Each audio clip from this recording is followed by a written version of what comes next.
Brendan and Nathan, this is InnerFlanders. I just want you to know that I am so thrilled that you have this great Maudecast. I mean, and that even when you started on one, I would have said okay, because I'm Maude and I like it, and Todd and Rod would like it too. I adore you. You're so fantastic. Cold opening today. Hey, children. And action. And then there was some sort of thing with Maggie not getting paid or whatever. Many years ago, prologue, the original ceiling, Francis Joseph Bernard watchdog, shovels digging and salt being poured into a hole. I beg your pardon. And action. 3 feet down with the knitting needles, lads. Switch my microphone on. 3 feet down with the knitting needles, lads. That dastardly Bea Arthur is vanquished. Sultan's sighs keep the wicked asleep. Spirit's portal, never to be found. With a star child missing, if that wicked Cholmondeley and his cult gain access. I beg your pardon? Or Rupert Apple and his Hollywood wolves. Or, God forbid, the rotter dervish Scaramouche and his mucked about 1940s bad lads and critters. And witches, sir. Yeah, and witches simping. We want no harm to come to your beloved young opera wife, and we Darren, Karen, Farron, Baron and Sharon, or our beloved Tizzy. Enter Tizzy watchdog. What's actually banging, lads? That's his, Simon, simping. Stamp, stamp, stamp, stamp on it. That's it, Simon. Trouble yourself not, my dear. Back to Thithged, like you should be there. Kitchen, rude. Working on your advanced mechanics, while the workshop is under repair. Oh, it all tied together. That's it, Simon. Stamp, stamp, stamp, stamp on it. Stamp that earth down, and bury this secret forever. Ah yes, young Simon, you have now been by many names. Wojowski, Simon, Simpin with a bottom, Flimflam. But from this day you father shall be Stamp. You shall be known as Stamp, my good man. Stamp, stamp, sir, I like it. All done, sir, we've all finished. And so with all that done, finally, the world is safe and we can go back to running this, I missed this accent for the last 2 lines, running this as yea undefined museum, and we must keep this a family secret. Not but the watchdogs and the Ouija boars must know. That's the truth.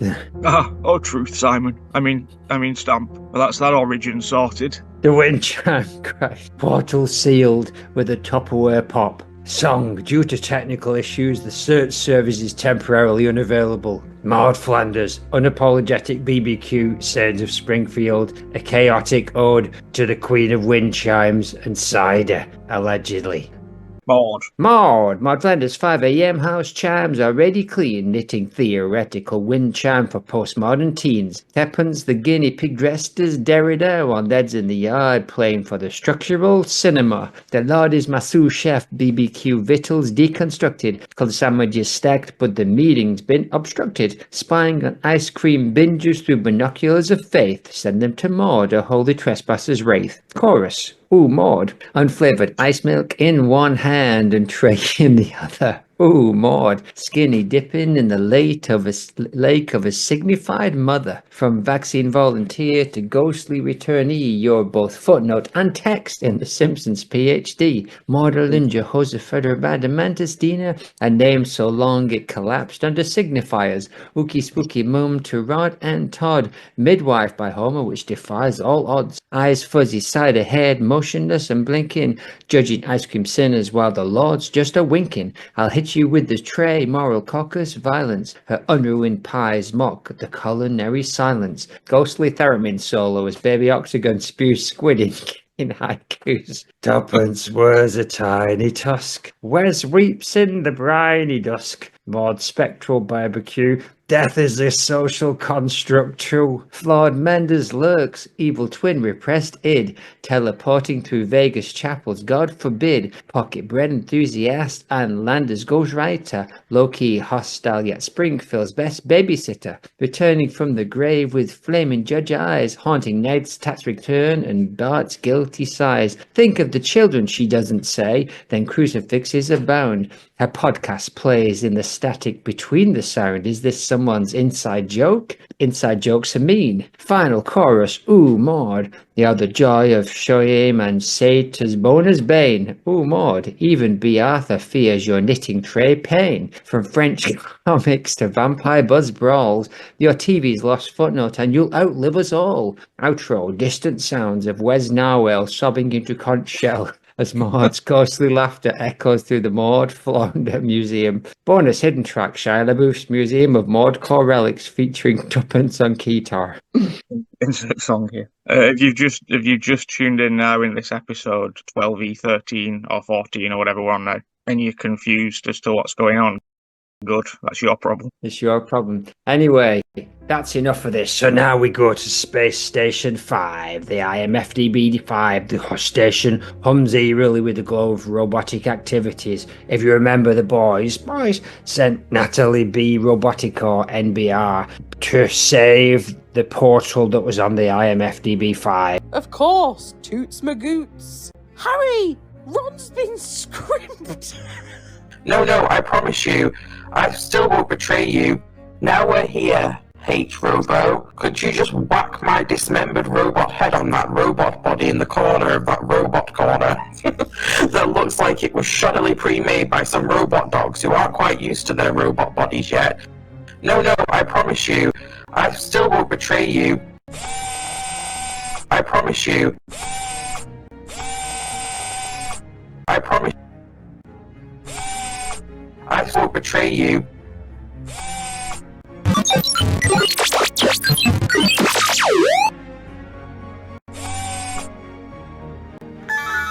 Psych! She stands at the central console, her fingers flying over the controls. Around her, the cult of Laika begins to stir, their new robot dog bodies whirring to life.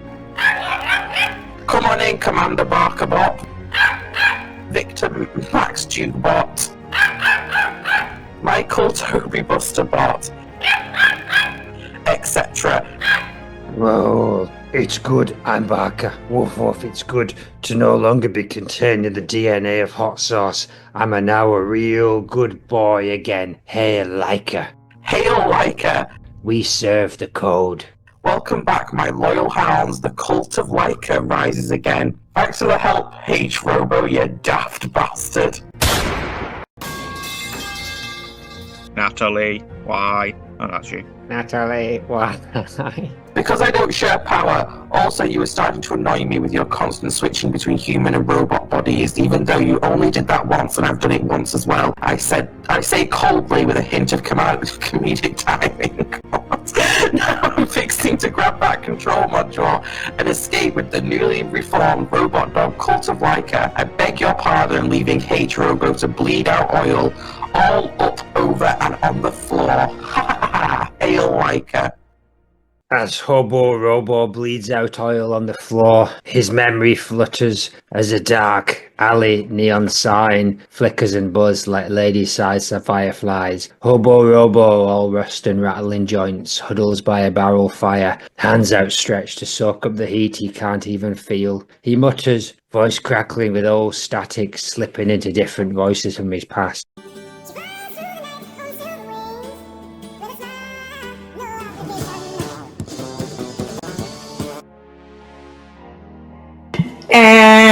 Now here's a thing, ain't always been a broke down tin can. No sir. Once I was HR88, bright and shiny, servers smooth as fresh laid asphalt. Built in some gleaming factory, all white walls and humming wires. Like a babe pulled from a chrome womb. State-of-the-art, top-tier domestic unit, strong as an ox, smart as a whip, obedience protocols fully intact. Yeah, well, that don't last long, do it? One day, factory sells me off, a family takes me in, not the fancy kind, no. They was good folk, hands rough from soil, hearts soft as old leather. Mama scrump, Papa rig, took me in like I was one of their own, gave me a name, not just some cold serial number. Rusty, they called me, 'cause even when I was new, I had a little speck of rust on my shoulder. Now you ain't gotta be perfect, Rusty, you've just got to be kind. Kind, ha! What a thing to teach a bot. Them days were golden, me and little Jakey running through the fields, mud in his hair, oil on my joints, and scrumping apples, stealing them right off the trees, giggling like outlaws. Come on, Rusty, grab the red ones. Those ones is the sweetest. But sweetness don't last long. Nah. Not when the red Jim comes knocking. First it whispers, then curfews, then they rounding folks up, call it progress, call it order. I call it a damn shame. They come for folk like us, folk that don't fit. And me, I weren't just scrap metal, nah, I was property. They tried to take me back, wipe me clean, reprogram me to serve the state. Units must comply, units must serve. Nah, not all Rusty. Papa rigged, bless him, hid me in the barn, told me to run, find freedom in the wastelands. But I ain't go alone. Little Jakey stuffed his pockets full of apples and came with me. We ran so far, but Jakey ain't built like me. Cold caught him first, then hunger, then he was hit by a truck, then a van, then a truck, and then 3 more trucks. Now I'm here, just a busted up pile of old circuits and memories, watching the world turn like a rusty old wheel. Ain't got Jakey, ain't got Mama's grumps, ain't got no orchard full of old sweet red apples, but I got this fire, I got the stars, and I got the wind whispering freedom through the alleyways. Ain't that right, Dave? Dave? Bleep, bleep, bleep. Dave? Bleep, bleep, bleep. And maybe that's enough. What do you mean I cannot ride this train? I will not sit in the boxcar with all the other hobos. Willy Bobo. And maybe that's enough. He leans back, lets the night hold him. Somewhere far off, little Jakey gives him an apple, and an old street lamp flickers like a memory just before it fades. Just to be clear, Jakey was actually okay, he'd just done a runner. I assumed that he was going to turn into a calculator at some point in the tale, but he did not. Spoiler!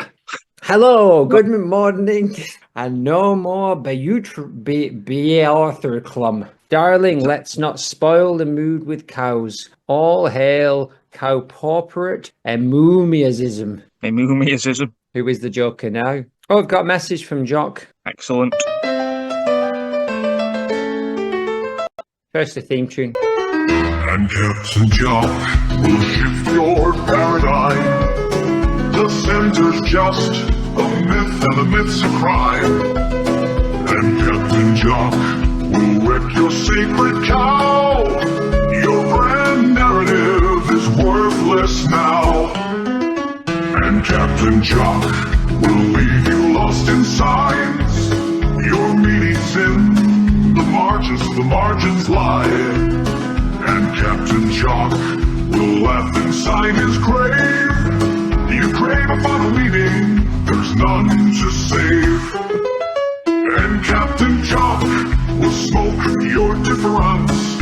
Meaning's just a ghost caught in a postmodern dance. That's enough of that. Captain's log. Captain log. Day 12. The sea is a text that erases itself. Oh, I liked the other Derrida voice better, so you should do it.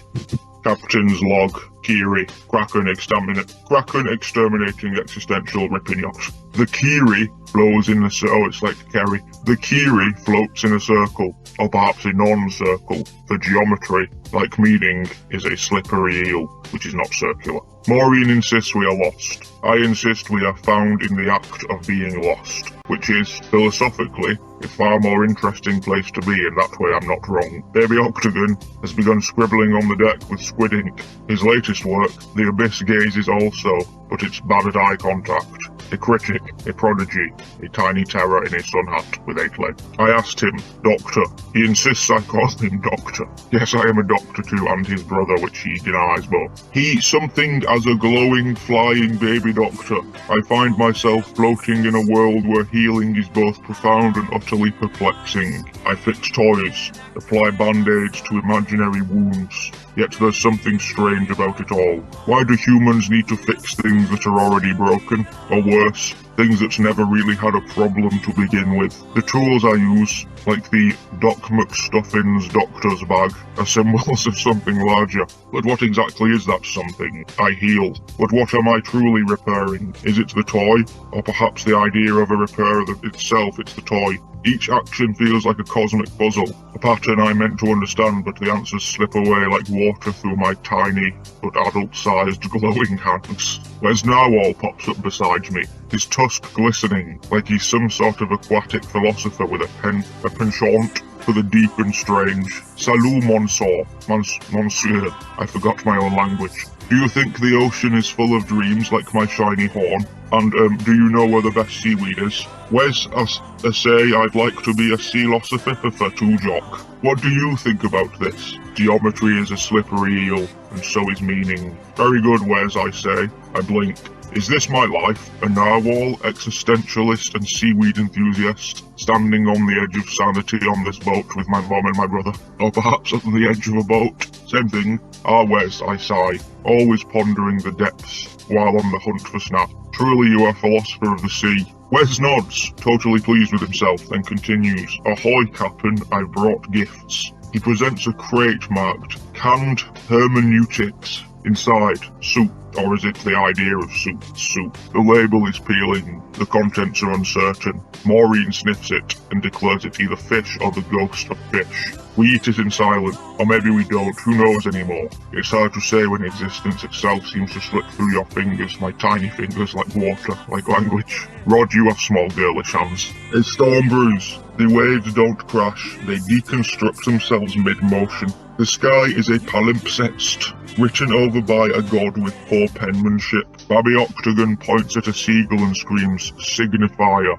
The bird, offended, drops a mollusk on his head. Wes leans towards me, his voice soft but wise. The sea is not a metaphor, but it's also not a metaphor. It's also not a metaphor. I nod sagely, feeling deeply connected to his wisdom. Maureen throws a spoon at him. Nightfall, or does it rise? The stars flicker like footnotes of a footnote in an unreadable text. I consult the ship's compass. The needle spins caught between north and northish. To sail is to write, I mutter, and all writing is a shipwreck. Baby Octagon vomits on me. Maureen sighs. Wes hums a shanty in a minor key. Clearly the only one who's at peace with this swirling mess of philosophy and sea life sea life chaos. The log ends here, or does it? Has anybody please seed my carry? The ink smudges, the pages dissolve, the sea, as always, has the last word. And now we return. Space Station 5 docking bay, where Diane Sharpie Sharpeye and a watermelon army burst in, there are literal watermelon bodies rolling dramatically into the station. She surveys the chaos, her sharp eyes narrowing. Don't forget to do the thing with your lips. Oh, yeah. Yes, indeed. Let's be forever. Let forever be free. My army steeds the revolution of land. Sarge, we've talked about this. No more watermelon-themed puns. It's hurtful, and you know it's hurtful. Surrender now. or face up, it's a Sarge, we've talked about this. No more watermelon-themed puns. It's hurtful, and you know it's hurtful. I know she's not a real watermelon, but let's clean it up. She's not a real proper melona though, Malcolm. She's forgot Lumpy Joe already. She's forgotten Lumpy Joe already. Prepare for a juicy takeover. The juice from the Melba fruit bowl. Sarge, we've talked about this. No more watermelon-themed puns. It's hurtful, and you know it's hurtful. Just leave it, Dave. Leave it alone. The I can see storm. what that guy means with his comment. He just hasn't done the work. This storm, the control room. research. Exactly. Turning up here, expected to understand. Turn up. Would you expect to understand the Coronation Street halfway through season 12? Doctor Who. They stormed the control room just in time to see Natalie Balloon Roboticor escaping with the robot dogs. Thanks for the help, H-Robo, you daft bastard. Diane does not hesitate. She raises her melon weapon, I beg your pardon, and takes out Maud Eccles, GTA, who has been silently guarding the exit. You can't stop the cult. Oh, I beg your pardon. Oh, she's collapsed. Oh, she's collapsed. Her GTA theme gear sparking. My expression is grim. One down. The heroes gather around H. Robo is barely clinging to life. Ouija Bag has turned up from somewhere and rummages through a pile of spare parts, pulling out a robot dog body. We have to transfer his consciousness now, and Ouija Bag, or he is gone. Do it. The transfer is quick but gruesome. H. Robot's human body goes still as his consciousness uploads into the robot dog. He opens his new eyes, his voice now a mechanical growl. What? Woof, You're a good boy. That's what matters. I'm not a good boy, I'm not a dog. Oh shit, I'm a robot dog. This is the worst day of my robot life. There's a portal call. Ouija Bag. I'm already here. Okay. I know, I was just shouting you.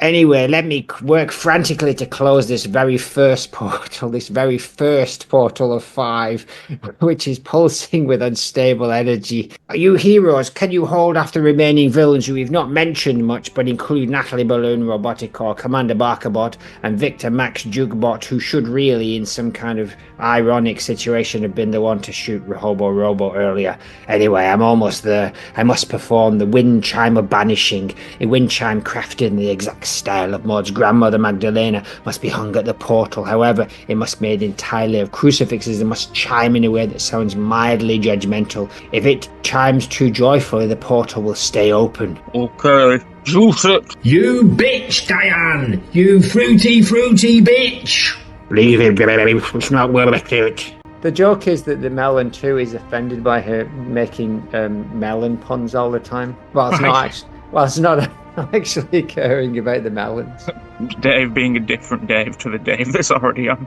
Of the 6 characters that are there, the 2 of them are Dave. Yeah, Dave's one of the melons. He's not. The portal collapses with a deafening roar, sending shockwaves through the station. The villains retreat, their plans thwarted for now. Shook Vlogsbot, who has been lurking in the shadows, suddenly switches sides. He steps forward, his robotic voice calm but firm. I'm with you now. Natalie has gone too far. You were not to the other side. Yes. And now you've changed sides. Yes. Michael Toby Buster has leapt on Melon 1.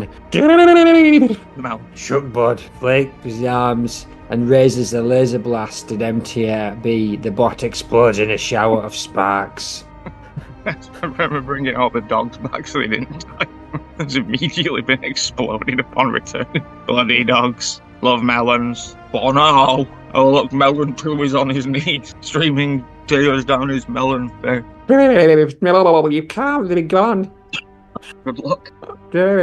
How much must you tell your family? Your little wife Clementina, she'll be shattered like your precious juicy coral. And the little ones, the 3 young melons, Dave, 3. Peppi's just a sprout. He still thinks the stars are just giant glow bugs. And Ruby, she's been practicing her role. But she could raise you next harvest, Dave. And don't forget Tiny Mel. She's named after you, Dave. You were supposed to teach him how to balance his seeds. He clutches his face, melon tears dripping onto the metal floor. And what do I tell your mother, dear? That's her son, the bravest, juiciest warrior I ever knew. He was turned into a fine Mr. Pulp and Seed. She always says my Dave's got the thickest rind in the galaxy. And now there's nothing left but rewind shards and memories. He throws his head back, wailing. We were Some harrowing stuff from H-Robo this week. sponsors. Indeed. No sponsor race, no Squid Game. Oh my goodness. Stalemate at the minute. Introducing Wiggins! Okay, are you sure? Yes, but it will be something will be back before the end. Okay. Gentle Giant, forget everything you know about wrestling. Wiggins Gentle Giant is here, and he's not here to fight. He's here to be part of the act show. Ask for buckets and make friends along the way. He's big, he's kind, he loves wrestling, but don't expect anybody's slams or high-flying moves. This giant's idea of a good time is being in the offering to hold the ropes and asking for a bucket. Every few minutes he'll lean over the ropes, look around, and ask the crowd, anyone got a bucket?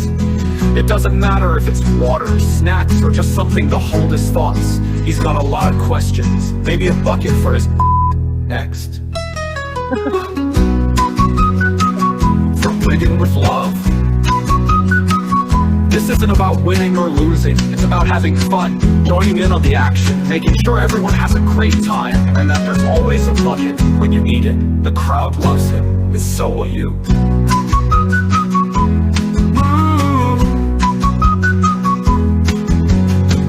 Wiggins Gentle Giant was not actually wrestling, always asking for buckets and never turning down a good time. And just when you think he's done, he'll pop in with, anyone got a bucket for my feet?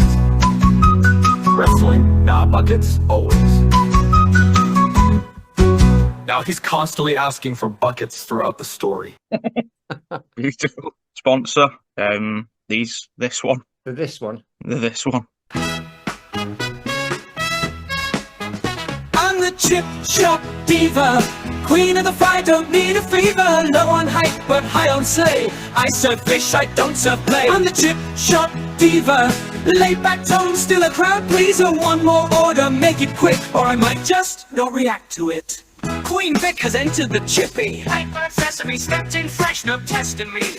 Ayo Queen Vic, I'm back again with the Northern boys and I bring the rain. Your mum's on benefits, your dad's gone mad off of cannabis. Still I'm here for that battered bliss.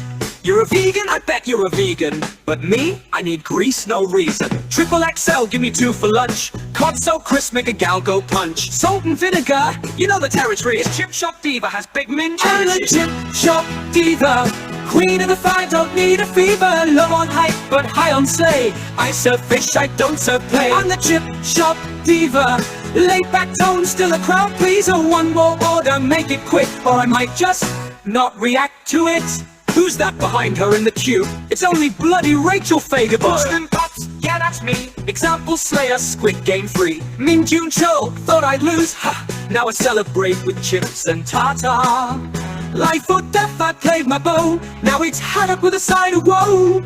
Diva just sighs, she's unimpressed, like she knew I'd survive the test. I'm the Chip Shop Diva, queen of the fight, don't need a fever. Low on height, but high on slay, I serve fish, I don't serve play. I'm the Chip Shop Diva, laid back tone, still a crowd pleaser. One more order, make it quick, or I might just not react to it.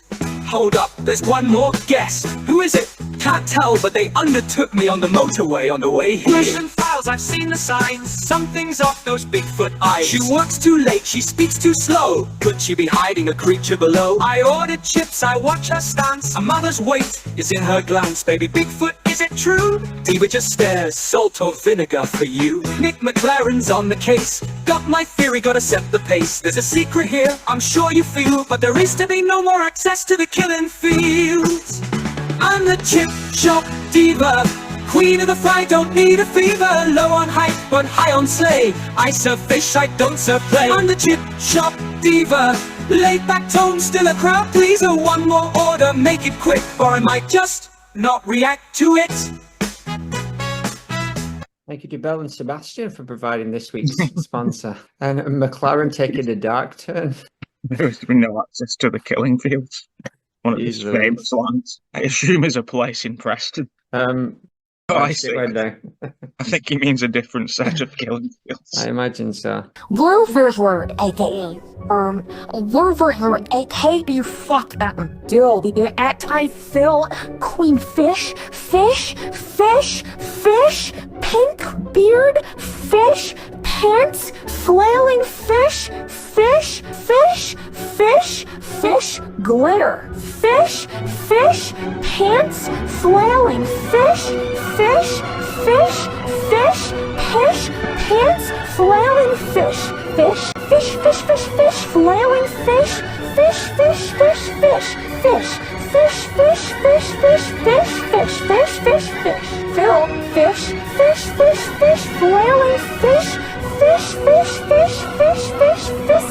tuna tackle fish, flailing fish, glitter, fish, flitter, fish, pants, flailing fish, pants, flailing fish, glitter, fish. Beautiful. It was then the sponsor was, in fact. The opposite of thin Uncle Phil. Oh, I see. Have you got one more? I do. Sponsor, Pontefract cake. Moving on. Now we're going to head to the first part. Is that not the end? There's a song all about Pontefract cake. Beautiful.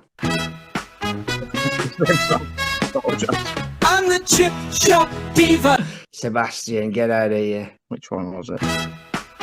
Here we go. Hey, gather round, let me tell you, mate, about the little treat back that will brighten your face. Pontefract cake with its dark sweet charm, a little piece of Yorkshire, no harm, no alarm. Soft and chewy with that licorice grace, a taste so lovely, it's a warm embrace. In the heart of the town where the cobblestones lay, they've been making these cakes since back in the day. From the bustling streets to the countryside, we share a bite with a smile, side by side, handmade with care, a tradition so fine. Pass it around, it's a taste divine. Gentle on the tongue with a quaint little zing. Pontefract cakes make your heart wanna sing. No need for haste, just take your time. Savor each bite like a soft nursery rhyme. From the baker's hands to your very own plate, it's a humble treat, no need to wait. In this busy world, it's the simple things like a Pontefract cake that the old town brings. So here's to the sweet, the quaint and the kind, a bit of the past that's forever entwined. In every bite, a story's untold. Pontefract cake, a joy to behold.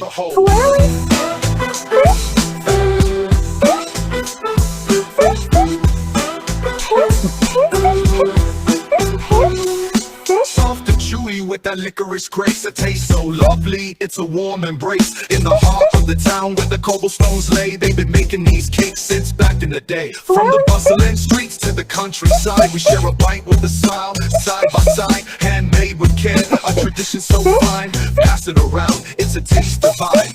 Gentle on the tongue with a quaint little sing. Flailing fish. Beautiful. Phenomenal. But enough of that. We need to return to the second portal. No, the third one? Second one. Sunderland Nando's Island. Sunderland Island and it's Nando's. Newly opened Nando's. The island is a bizarre fusion of tropical jungle, tropical and topical, and sci-fi lab chaos, owned by the infamous billionaire Jeffrey Apple. Towering palm trees sway in the wind. Their leaves glow faintly with bioluminescent light. The Nando's stands in the corner, its neon sign flickering ominously. The restaurant is a surreal mix of normalcy, normal minor madness, floating tables, sentient peri-peri sauce bottles, and a portal in the back that pulses with unstable energy, I beg your pardon. Like a normal Nando's franchise, really, to be honest. Badumch. I'm Hardy Fox. They're everywhere. Someone get the peri-peri sauce. Claire and Alan are back to back, fending off the zombie cats with flaming skewers. Claire was good again now. She was unpossessed, remember. The cats are a horrifying mix of rotting fur and glowing eyes, their hisses echoing through the jungle. Moo, I thought this island was supposed to be a vacation spot. Yeah, well, Did I'm Alan Winfluff, and I think someone forgot to tell the zombie cat. Hee hee. Oh, look, there's Toilet's Crow swooping down, cawing loudly as it pecks the zombies, and Infant Foom rolling around in a panic, accidentally squashing a few cats. I didn't sign up for this. Look, some 80s bad lads. And I am Clara's cousin, Betsy Gunnamoo, her cousin. Protect the portal, protect the island. To me, my munched about with animals, mystical animals. They say I'm just a giant fire-breathing goat cow with a mane of glowing embers. But my comrades today, as we charge into the fray, moo, bleat, their hybrids form glowing with otherworldly energy. We will save our beloved lands of the sun. Create a barrier around this Nando's, and our combined powers will hold back the zombie cats, moo. Inside the Nando's portal room, Harold's Maude strides in, her calm demeanour contrasting with the chaos outside. She's dressed as an 80-year-old should be in a vintage black dress, her eyes cold and calculating. In her hand she holds a vintage handgun, a nod to her movie origins. That's, you're too late, you bastards, owners of Nando's. You're too late. This portal is mine, Harold's Maude. Rob and Des burst into the room hot on her heels. Rob is the preppy, nervous Nando's franchise owner, while Des is his gruff, no-nonsense brother. They begin to throw greasy chicken at Harold's Maude. Oh, get off! Ow! This is nothing more than an inconvenience. Indeed, Rob and Des, in fact, are husband and wife, not brothers.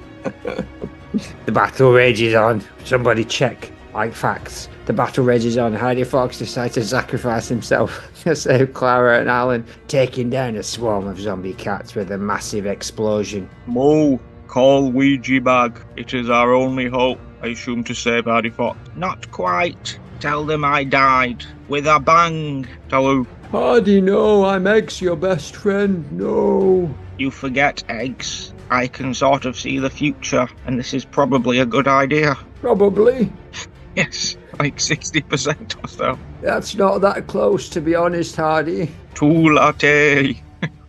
Boom, he's detonated. He's taken out a lot of zombie cats in his here's Moo, he's taken out a lot of zombie cats in his fiery blaze. And look, it's Aylmer and Louise Maude, the couple, and they've also been taken out by Hardy's blaze. The deaths are tragic, but not heroic, because they're villains. But it's held off a wave of cats long enough for Pastor Scaramouche to close the second portal, whilst Rob and Des Paps are battering that 80-year-old woman inside. Well, I'm Ouija Bag's here now. Anyway.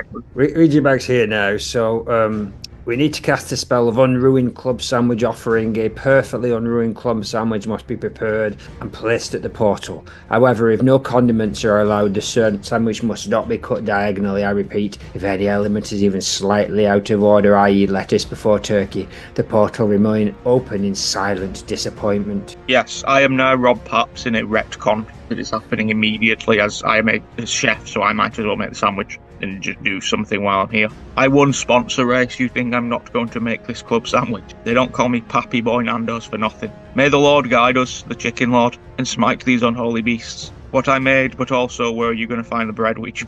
I brought some. Oh good, thank you. Thank you for being here, Pastor Scaramouche. Thank you for being a friend. Here, I've finished the sandwich. It's beautiful, frankly. I'll pass it over to you now, Pastor. Oh, okay. I've slammed the portal shut with a burst of divine energy. The shockwaves knocked us all back, though. It hurt a bit. Just a bit. Inside the portal room, Nobleman Deity stands over the closed portal, his expression grim. He's the towering figure with his powers fueled by the island's mystical energy. We lost too many today, but the fight's not over. Pastor Scaramouche, you did good, Pastor. Don't patronise me, Finnegan. Finnegan? Want some tea? Where the hell is she? Where's Finnegan? Oh yes, this is about InnerFlanders, isn't it? Give me a number between 1 and 300. 19, 20. Maude is on a wild ride. Does she have a death wish? Does she have a thrill of the world falling apart? We did discuss this early in the Maudecast when she was going through some serious adventures, like that time they chased Homer through a moving train to try and get him to come back to church, etc. And I think at that time she probably was on a wild ride. I have discussed the very possible idea that she saw those t-shirts coming and she simply thought, one, I'm in a cartoon, this guy who lives next to me fell down a gorge twice and, just went back to work the day after. And two, let's see what happens if they do hit me. She's like kind of leaned into it. Yeah, she's got a bit of Freud in her, and she's just a little bit curious. But she usually expresses it by eating gallons of ice cream. That's usually how she deals with her Freudian impulses of death. That's because she knows how bad it would be for Rod to do that, so she just sort of pretends she's Rod and eats a lot of ice cream, and that keeps her going for another 3 to 6 weeks. So she pretends that she's a diabetic child. Yes. That gives her enough thrill of eating an ice cream to see her through. I'd say between that and living sort of bitterly and angrily in her diaries, that's probably where she gets. I think probably like her version of an apple a day is calling Helen a bitch. Keeps her good for the soul, because in her head, God doesn't like Helen either. No, and in some way, in many ways, maybe that's enough. Yes. Maude looks at Helen and thinks you've got a big storm coming. Anyway, that's enough Maude Flanders related material. They managed to close 2 of the portals. Let me remind you, there's 5, although the last one, as we pointed out in the cold opening, is now secret. Titled The Bea Arthur War, Episode 2, Part 3, Briny Temper Tantrum, Fade, Deep Sea Groaning, Bubbles Rising, Bea Arthur, who has begun live YouTubing in an attempt to become popular. And that's why you never let a more dog sit your chaya pet. Smash that dislike button. SFX, iPhone sinking into abyss. Cult of the damp and annoying, I beg your pardon. Professor Cholt, initiate the ritual. Bathe the portal in Maud Andrews' pretentious tears. Oh, Mr. Professor Cholmondeley, I'm just your wife. Hysterical. I'm trying, but my seaweed robe keeps riding up. Oh, fuck, it's Mr. Sweetman smashing through an underwater stained glass window. Trick or treat. 25 now. What's that? I'll see you again in 25 right now. This is a flashback. Trick or treats, mother suckers. I'll whip you with my licorice whips, you cultish screaming through gum-clogged mouths. Beg your pardon. This is so undignified. We're supposed to be. Chew on this, Andrews and Cholmes. Pop rocks exploding in your hood. Oh, shit. That'll do. Meanwhile, across the sea hall. I've got to get back to the red room. I mean, the naughty chamber, whatever it was called. See you again in 25 years. Just say that every time he leaves now. I'll see you again in 25 years. See you again in 25 years. Scene 2. Meanwhile, back at the Salt Circle, Nile Balloon Manticore has received a call, and this time, it isn't about his tariffs. That was weak. We leaving it in? Fuck it, we leaving it in. My favourite secondary Simpsons kind of character is Bumblebee Man. My favourite secondary Simpsons character is Mosislak. It's a really long bit.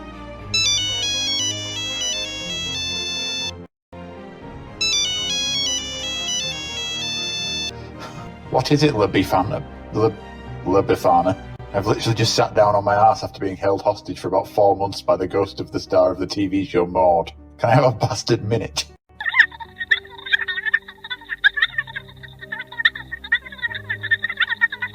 Oh, she sent her minions to my underwater castle that I'd left her in charge of. And Ham Ham is just shouting everywhere. I'll be right there. What's that?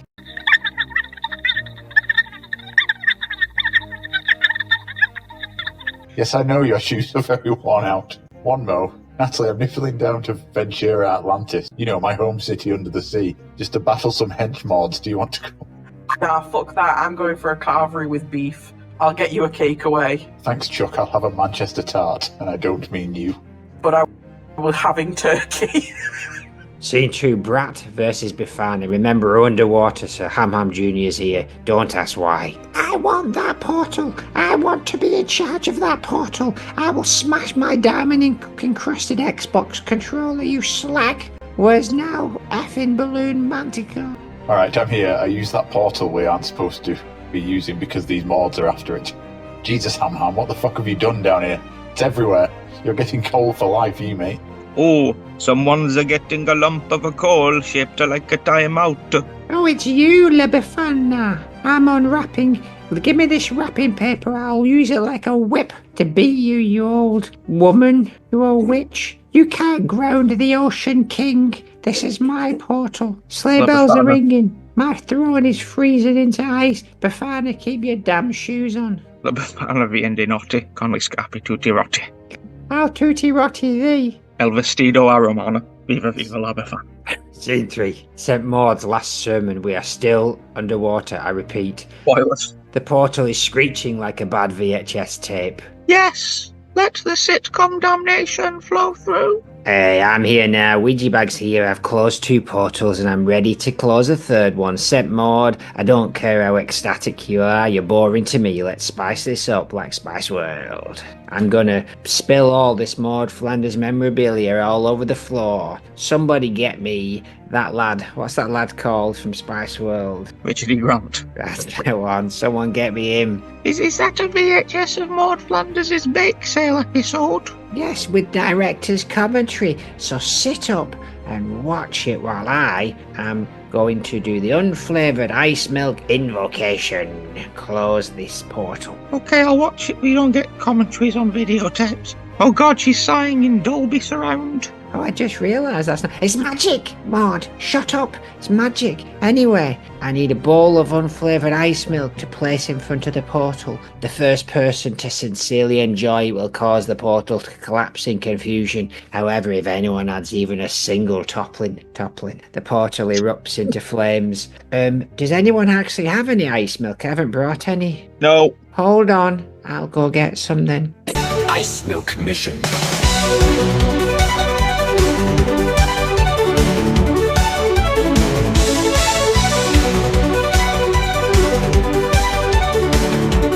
Ice milk mission. To find some ice milk. Mission to find some ice milk. I'm going in some get ice milk. Mission to find some ice milk. Oh, he's got some arrays, but I'm back. Okay, I've done the spell. Turns out Niall had some in his pocket. Ah, thanks, Niall. I've done the spell now, and the portal has imploded like a collapsing souffle. All right, everyone, you can all go back to where you are. Ah, I'm still the king, though, aren't I? Ham Jr. and Ham my pig, oinking lazily next to me. You love me, don't you? Oink, oink. I'm still the king, though, aren't I? You're the king of Ameg Sacramento Lee. I've come from that other place now. You're the king of the timeout corner. Oh, look.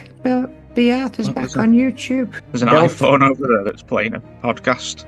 Don't forget to pledge to my Patreon to see Maud Andrews' bloopers. Next time Bea Arthur discovers NFTs, will you remember those? Crypto wallet clashing. Can you explain, Zaz, why this slays? Bitcoin. I will explain why this slays. Proper villainy. Saint Maud / Maud Andrews get dramatic exits worthy of their pretentiousness. Am I just explaining what's just happened? Here's a roundup of the scene. Do it! Well, H.H. Jr.'s full arc. He goes from a brat to a frozen throne to a denial, and then continues to be a brat. Underwater brat summer. Ouija Bag's moments. He uses episode 1's Maudeflanders law decisively, apparently. All required fights. Sweetman versus Cholmonsleys, Candy Carnage. Niall and La Befana versus Ham Jr., holiday themed SmackDown. Pet pig present, Ham gets the last oink. Yeah, So that's right. Did slay, didn't 5 it? points. None of those things came up in the scene, but there's 5 points. That's why it's the best scene. Yay! Anyway, I've got to go now. Now you've Ouija Bag saved us. Do the content, you bitch.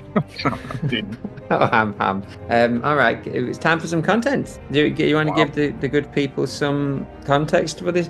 Well, although we did do a lot of extra sketches, we didn't have a 30-minute Squid Game to Sort of balanced out. Although I wish we did. Let's make that very clear. Let's indeed, and something will indeed be in its place. Beautiful. As we hurtle towards the end. The content is them still in 2025 pumping out Maud stuff, and we covered half of it last episode, and this episode is the rest of that coverage. One of them is a highly speculative Maud, but I will. Well, one of the episodes which culminates in 80% of these clips. That I'm willing to die on the hill of Maudeflanders being that woman. So it just counts. I'm not even messing about with the it might not be thing. It's just it is her and we're discussing it. But prior to that, so both of these are not episodes either. They're Disney Plus specials. So she's got she's on 100% appearance ratio so far for the Disney Plus appearances.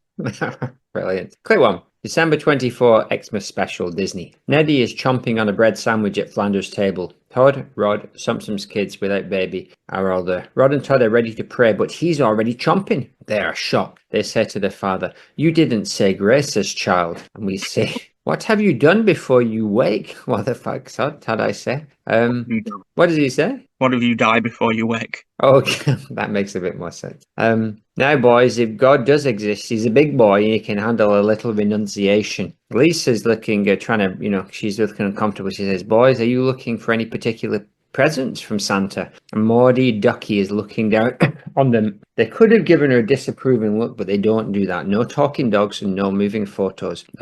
We don't get toys, says Rod and Todd. We give toys to the less fortunate. Lies, I ask. For Christmas, we get Biggie highlighters, Bible highlighters callback, and a sheet music of our favourite hymns. They are gleeful. The hymn he holds up is Fountain Full of Blood, which is a real hymn.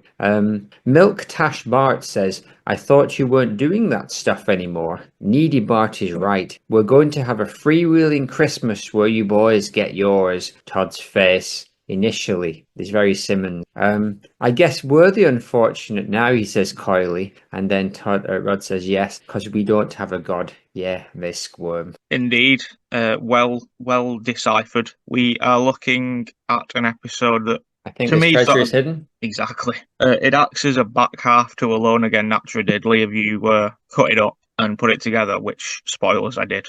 But this is one of those. This is sort of Ned addressing it to Rod and Todd for the first time that he's sort of given up on God, because last time it lasted about 30 seconds and he just went straight back to church. Yeah. I think they've been very clever in this episode with the Maude placements. This one is it sort of does feel like she's actively watching this happen because of the pictures in the room, as opposed to just a random picture on a wall as they're walking past, which we've had before. This feels sort of very placed, as if she was witnessing, like she's not there to stop this, but her photograph trapped on the wall is still there to witness this downfall, yet she is not present to help Rod or Todd not go down this path. It's sort of tragic for her in a way. She's just sort of trapped in the wall. This is one of those episodes that just simply would not have existed if she had survived. Like, there wouldn't have been an episode to do here, unless he, of course, also married Edna and she died, and then they both grieved Edna. But it seems very non-Flandersy to introduce his second wife into the home for a couple of years.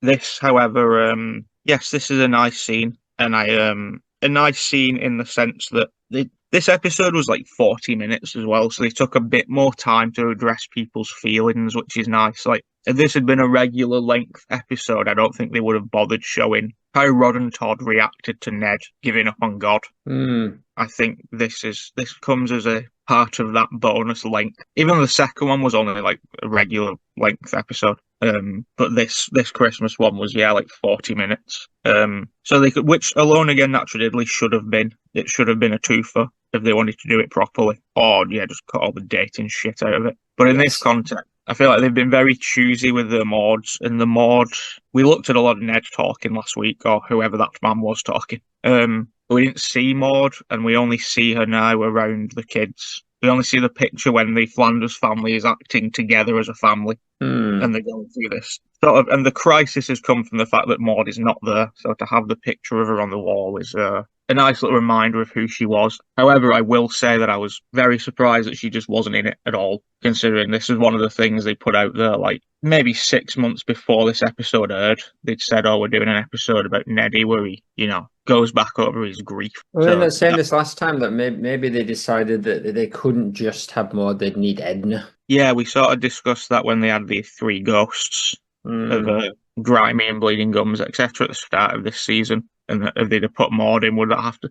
Well, they don't shy away from showing Edna. They've shown Edna's ghost plenty of times, so it wouldn't have even really mattered. Well, I'm surprised that there wasn't just an Edna picture around the house somewhere. But when he does, he talks about texting Edna, doesn't he? And you see a little picture of her then. Yeah. So you do get an Edna picture as well. It's just that she's not seen in the Flanders home. And it feels more decisively a choice because it's a very traditional, like, kind of old old school, if you will, Ned episode. It's just that his wife isn't there. But they're just covering the same kind of Hurricane Neddy. Poor old Ned. Yeah, Never Homer gets a break.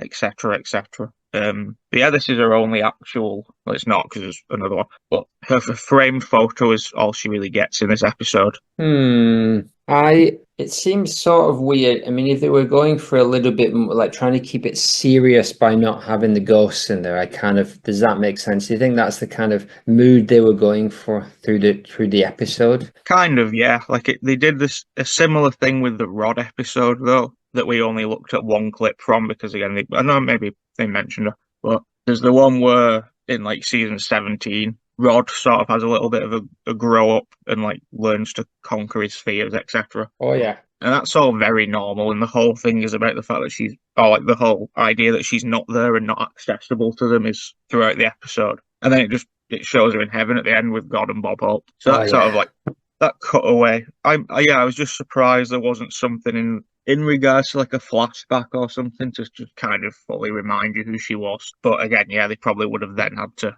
Although you can just easily argue that a Simpsons fan watches this because it's been promoted as a special. Yeah.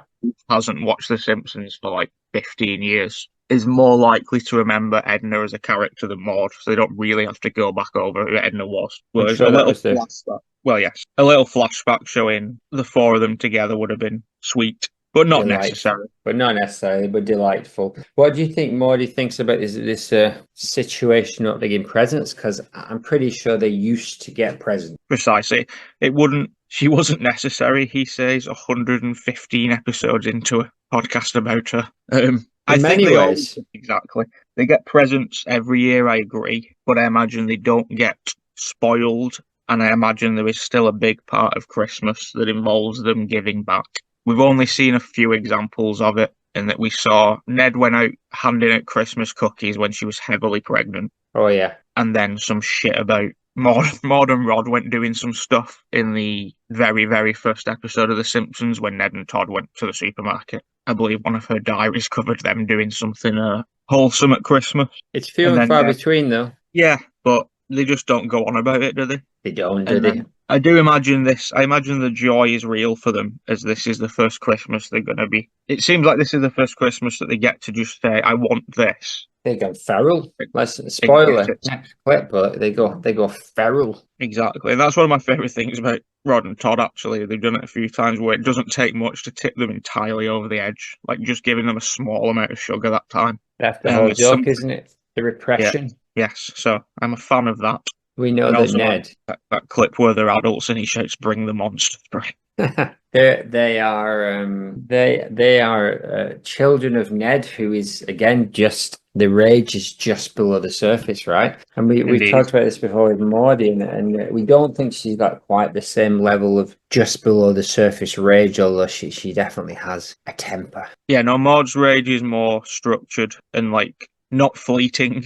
As opposed, which is why it's calmer, isn't it? She doesn't have the optimism that Ned does, so she doesn't fall from that high of a ledge, ironically. When she falls, she either falls a little bit into rage or just entirely to her death. Or a total bit to her death with the ambulance parking bay block. To her damn death, or Todd, if you will. Or T, her begins with H and not O. But Todd does mean death in German, right? I meant shit. No. Oh, no, that's just in Bob Mortimer's. Geordie. Good too. Same Christmas special. The boys are looking through a toys guide. The boys being Rod and Todd. They are taking it back. A noodle for the pool. I want that. Todd clasps his hands very Maude-like. Lisa says, you don't have a pool. But that's just the first page, she flips. They are enraptured. A toy wallet, toy money, toy receipts. I want that. Roddy has been turned. He has seen the door of lust thrown open. Todd says, I want that one too.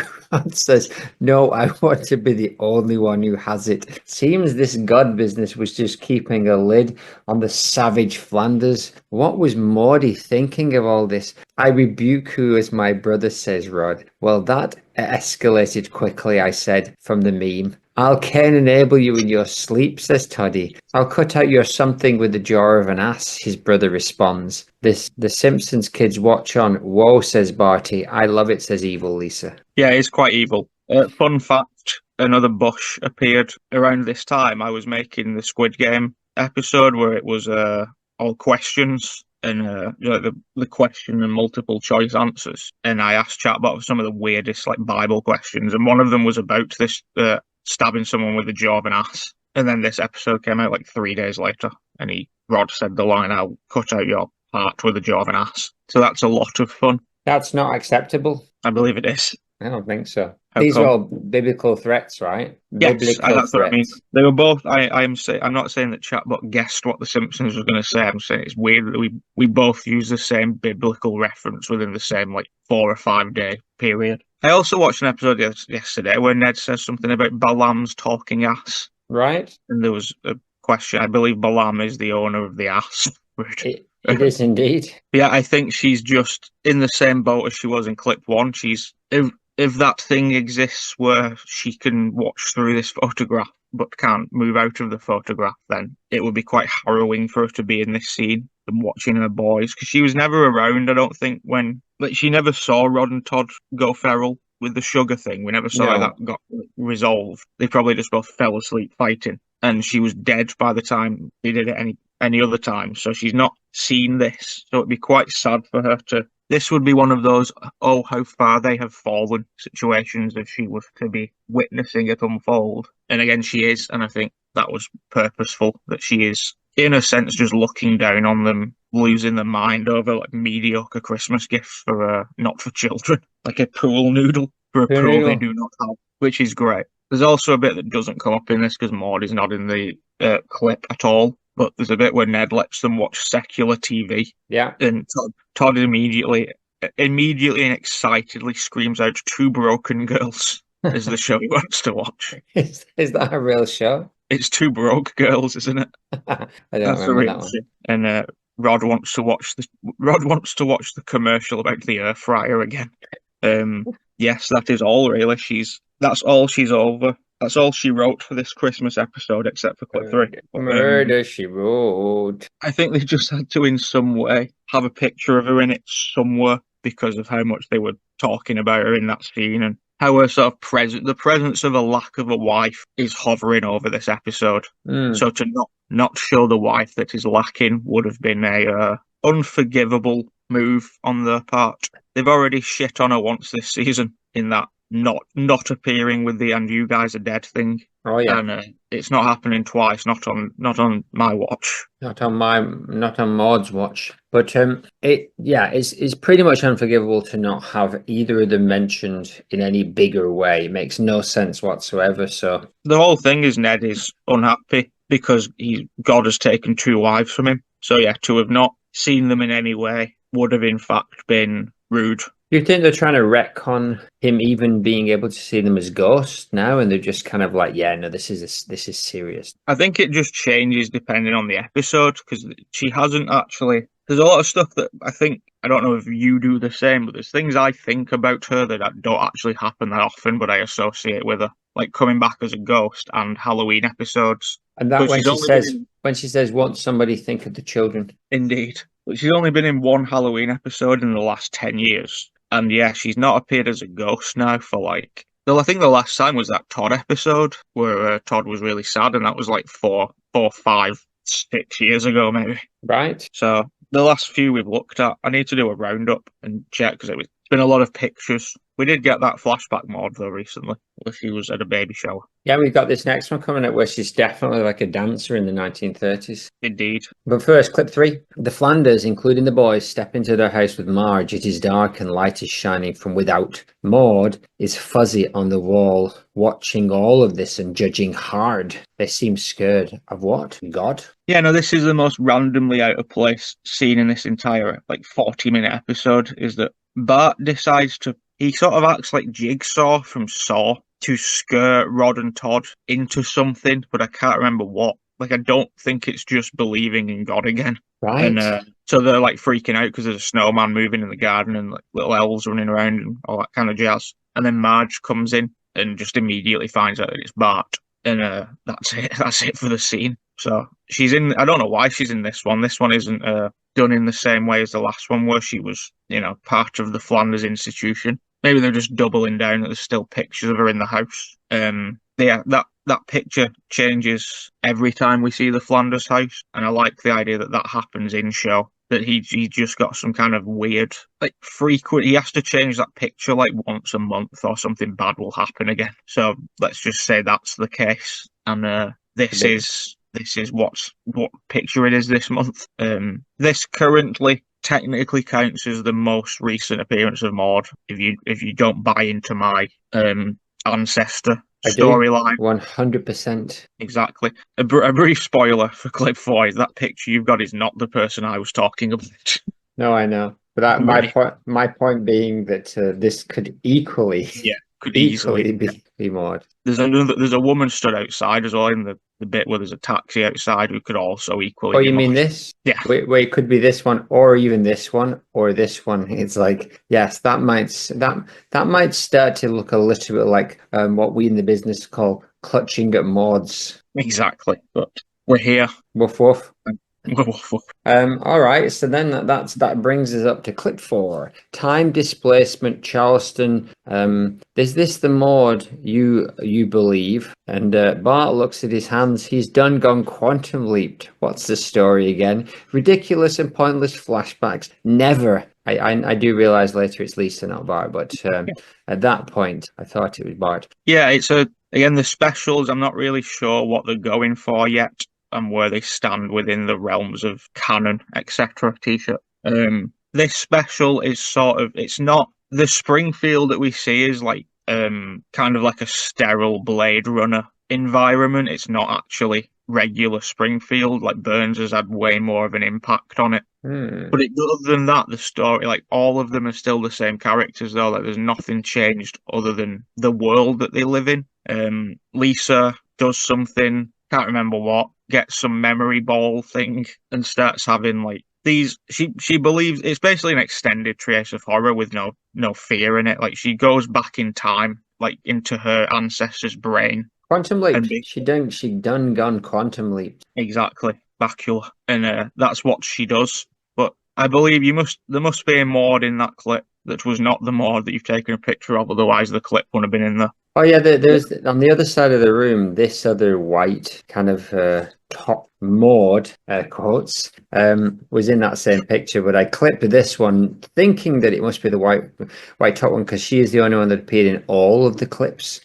Yes. But clearly, as I said, CAM. Well, yeah, according to the internet so far, it has not been. It's no one but me is saying it's definitely Maude. No one is even talking about it. Unbelievable. When will the silence end? Precisely. So my main line of defense here is, why wouldn't it be when the rest of the room? It's sort of the same logic applied to her appearing at that baby shower. My main logic is I want it to be. Exactly. every other character in that room, aside from these sort of 3 women, they're all regular people. Are they? Are they? For the most part. That's clearly Lenny and Wiggum and Smithers and Bernice Hibbert and Chalmers and the old Texan and Lovejoy. Like, everybody that you see, even like Ancestor Ned gets a line and he's Ned. He's got Ned's voice. So I just can't see why it would not be Maude's ancestor in this situation. It's a weird choice that there's 3 kind of nondescript women that don't seem to be any of the Maudes. Is she doing anything Maudish? Let's put it that way. No, but they're all. No, but that just makes it more likely. Exactly. That just makes it even more believable. They're supposed to be. I must establish immediately that either way, it's not Maude. It is Maude's ancestor, or Maude. Technically, this would be Magdalena, or whoever her other grandma was. Is technically what's happening, isn't it? I believe that's Sarah Wiggum's mum. All right. I can't remember. Probably Mary, someone. Whoever Frank's mum was. So realistically, 2 of those women could be Maude's ancestors if you wanted to really go for it. I do. So both of Maude's grandmothers are in this scene, the other one now being that orange-topped one. Clip 5. But more dancing, Lisa. Even if it's not Maude Flanders, they have taken the character model of Maude Flanders in this situation, and I'm not hearing otherwise about it. Here's what I'll give you. The The entire face. If we take this, we put it right here next to that picture of Morty. I've never seen something look more like Maud Flanders in my life. No blue eyeshadow, or maybe they didn't have that back in the day. They didn't, and also colour. They've gone for that sepia tone thing. That's not bad. That's not bad. Neb, I think, and we established this earlier, that they deliberately tried to make Maud attractive. So I think it's equally likely they just tried to make these attractive women, because we don't know who they are in the plot, right? No, they're just sort of patrons. But again, you see Helen, you see Luann, you see Sarah, and you see Bernice, and it's all it's like immediately recognisable that it's them. Oh. The only thing. So all of the others are easily recognisable as themselves, but with different hairstyles. Oh, with different hairstyles. Okay. You can still. There's no questioning that it's Helen, and there's no questioning that it's Luann, etc. So why should there be any questions as to this being Maud? The only thing Maud, they I did ask? do was give her a line. That would have just fully. Luann gets a line. They should have just given that line to Maudie, seeing as it was Roswell anyway. What would Maud have said? Whatever Luann said in the scene. It's a very interchangeable line, and then she probably would have said it more like ghoul or bull. Lisa saxophone in. Cleared the whole thing up, wouldn't it? Clip 6. They're outside the Little Moose Club. Lisa is in a strange 1930s costume. Is that Maud with Smithers or the other side? Exactly. Maud with Smithers on the left, and then Maud's other grandmas. Maud as a ghost back in time on the left, and Maud's two grandmas on the right. Everybody in this scene who isn't recognisable is in fact a relative of Maud Flanders. Why is she with Smithers in both of these clips? They did some weird pair-ups in it. I think I mentioned that not on the record, just at some point to you, that everybody's sort of an ancestor, but they're paired up with the wrong person. Like, interestingly, Helen is dancing with blue-haired lawyer at one point. Interesting. And I think it's just to sort of, I don't know, mix it up a bit and say, oh, these are your ancestors. They're not the ones that were, yes, Clancy is not with Sarah here. This ancestor of Clancy is actually with the ancestor of Maud Flanders. Who is? So hold on. So this is whatever his name is, Smithers. Who's this? Just a guy. I think that's Maud's grandfather. But who's this then? I think that's Smithers. It's the same guy.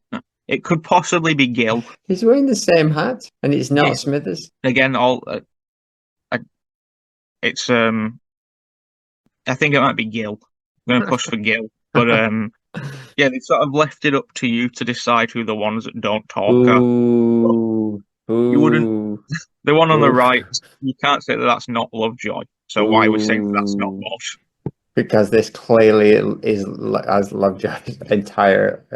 This is Maud. It's a very strange way to present her. It is. I will give you that. I will settle on them using Maudes. Again, I'm not saying. I'm doubling down. Who's this then? It's just some woman, just a chick. I don't think that one looks like Maud at all, but it does a bit. No, I don't think so. She's got the wrong eyes. How does she smell? The other one just looked immediately in the scene. I just said, "Oh, that's Maud."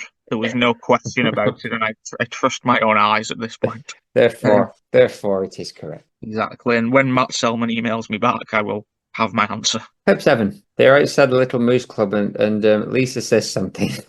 She asks him why it's called Little Moose Club, basically. And the clip 7, we had Quimby, and surely not Maud in the white dress. No, Quimby has a little moose, and he's talking about it farting. Correct. My other point, another thing that led me to thinking it was Maud, is that it's not Quimby's wife. And it's not Quimby's mistress. So it's supposed to be a character that is not associated to Quimby. Therefore, it is Maud Flanders. By a Venn diagram of Quimby's wives and mistresses and people who I want it to be. Exactly. Quimby's whams. I was just going to put a Q on the front of that, but we'll move on. We'll keep it. These clips are sort of interchangeable because they're just, and it's one of those things we've not had for a while where Maud is just in the background of a scene, or a Maud alike, or a tulpa, or an ancestor. But whatever that is the face of Maud Flanders placed onto this woman. And I am more than happy to buy what they're selling. They're doing a song. The whole thing is about Burns was nice, obviously, and there was a load of mini moose plaguing the streets of Springfield. Meese is the plural. Exactly. Moose. Mini meese. Mini meeses. Mini milk. They were great. Remember Mini Milk? Remember Mini Reese's Bullseye? Pieces. Yes, I can see why these take so long. He's an 8-minute song about mini milks. Yeah. But Lisa then goes into the brain of her ancestor, who is also a jazz person, who convinces Burns to convince everybody that the moose are what makes the town special, as opposed to a threat, and that is what is happening here. Well, so again, we're looking at a town situation, and who used to be prevalent in those town situations. That's right, Maud Flanders, a pocket-sized dream in a coneless roll. Could rewrite it in a Wogan accent. I think I agree with you that this is not Maud Flanders. That you're saying it's not Maud Flanders, right? Yeah, I'm saying none of them are like the Ned that we see in that scene is not Ned Flanders. He is the ancestor of Ned Flanders. But I'm also saying it's not even that. Yes, you are. I am saying it is definitively that. Clip 8. The real mooses went extinct in 1925. They do a black and white pan over Springfield, and you call this white dressed woman in the background Maude, I asked. Indeed. On clip 8, the penny dropped.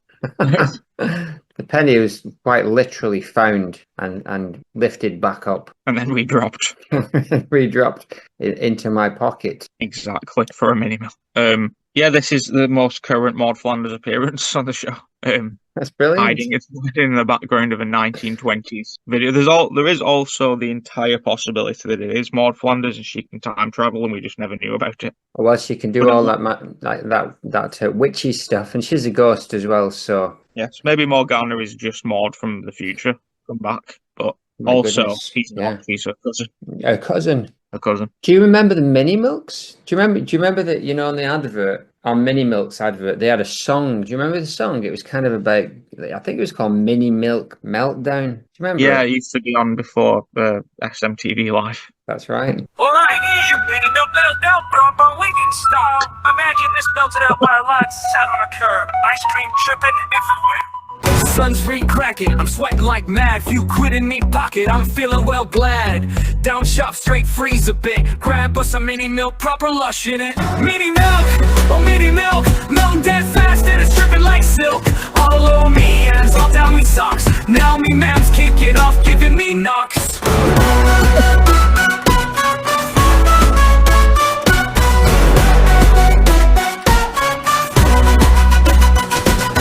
Took one lick, then it snapped clean in two. Let it face down in a puddle of goo. Tried picking it up, but it's turning to slop. Now me fingers are sticky and I'm in for a bop. Mini milk, oh mini milk. Should've ate faster, me reflexes killed. Now it's all over me shorts, all over me shoes. Mom's proper yelling, look what this done you.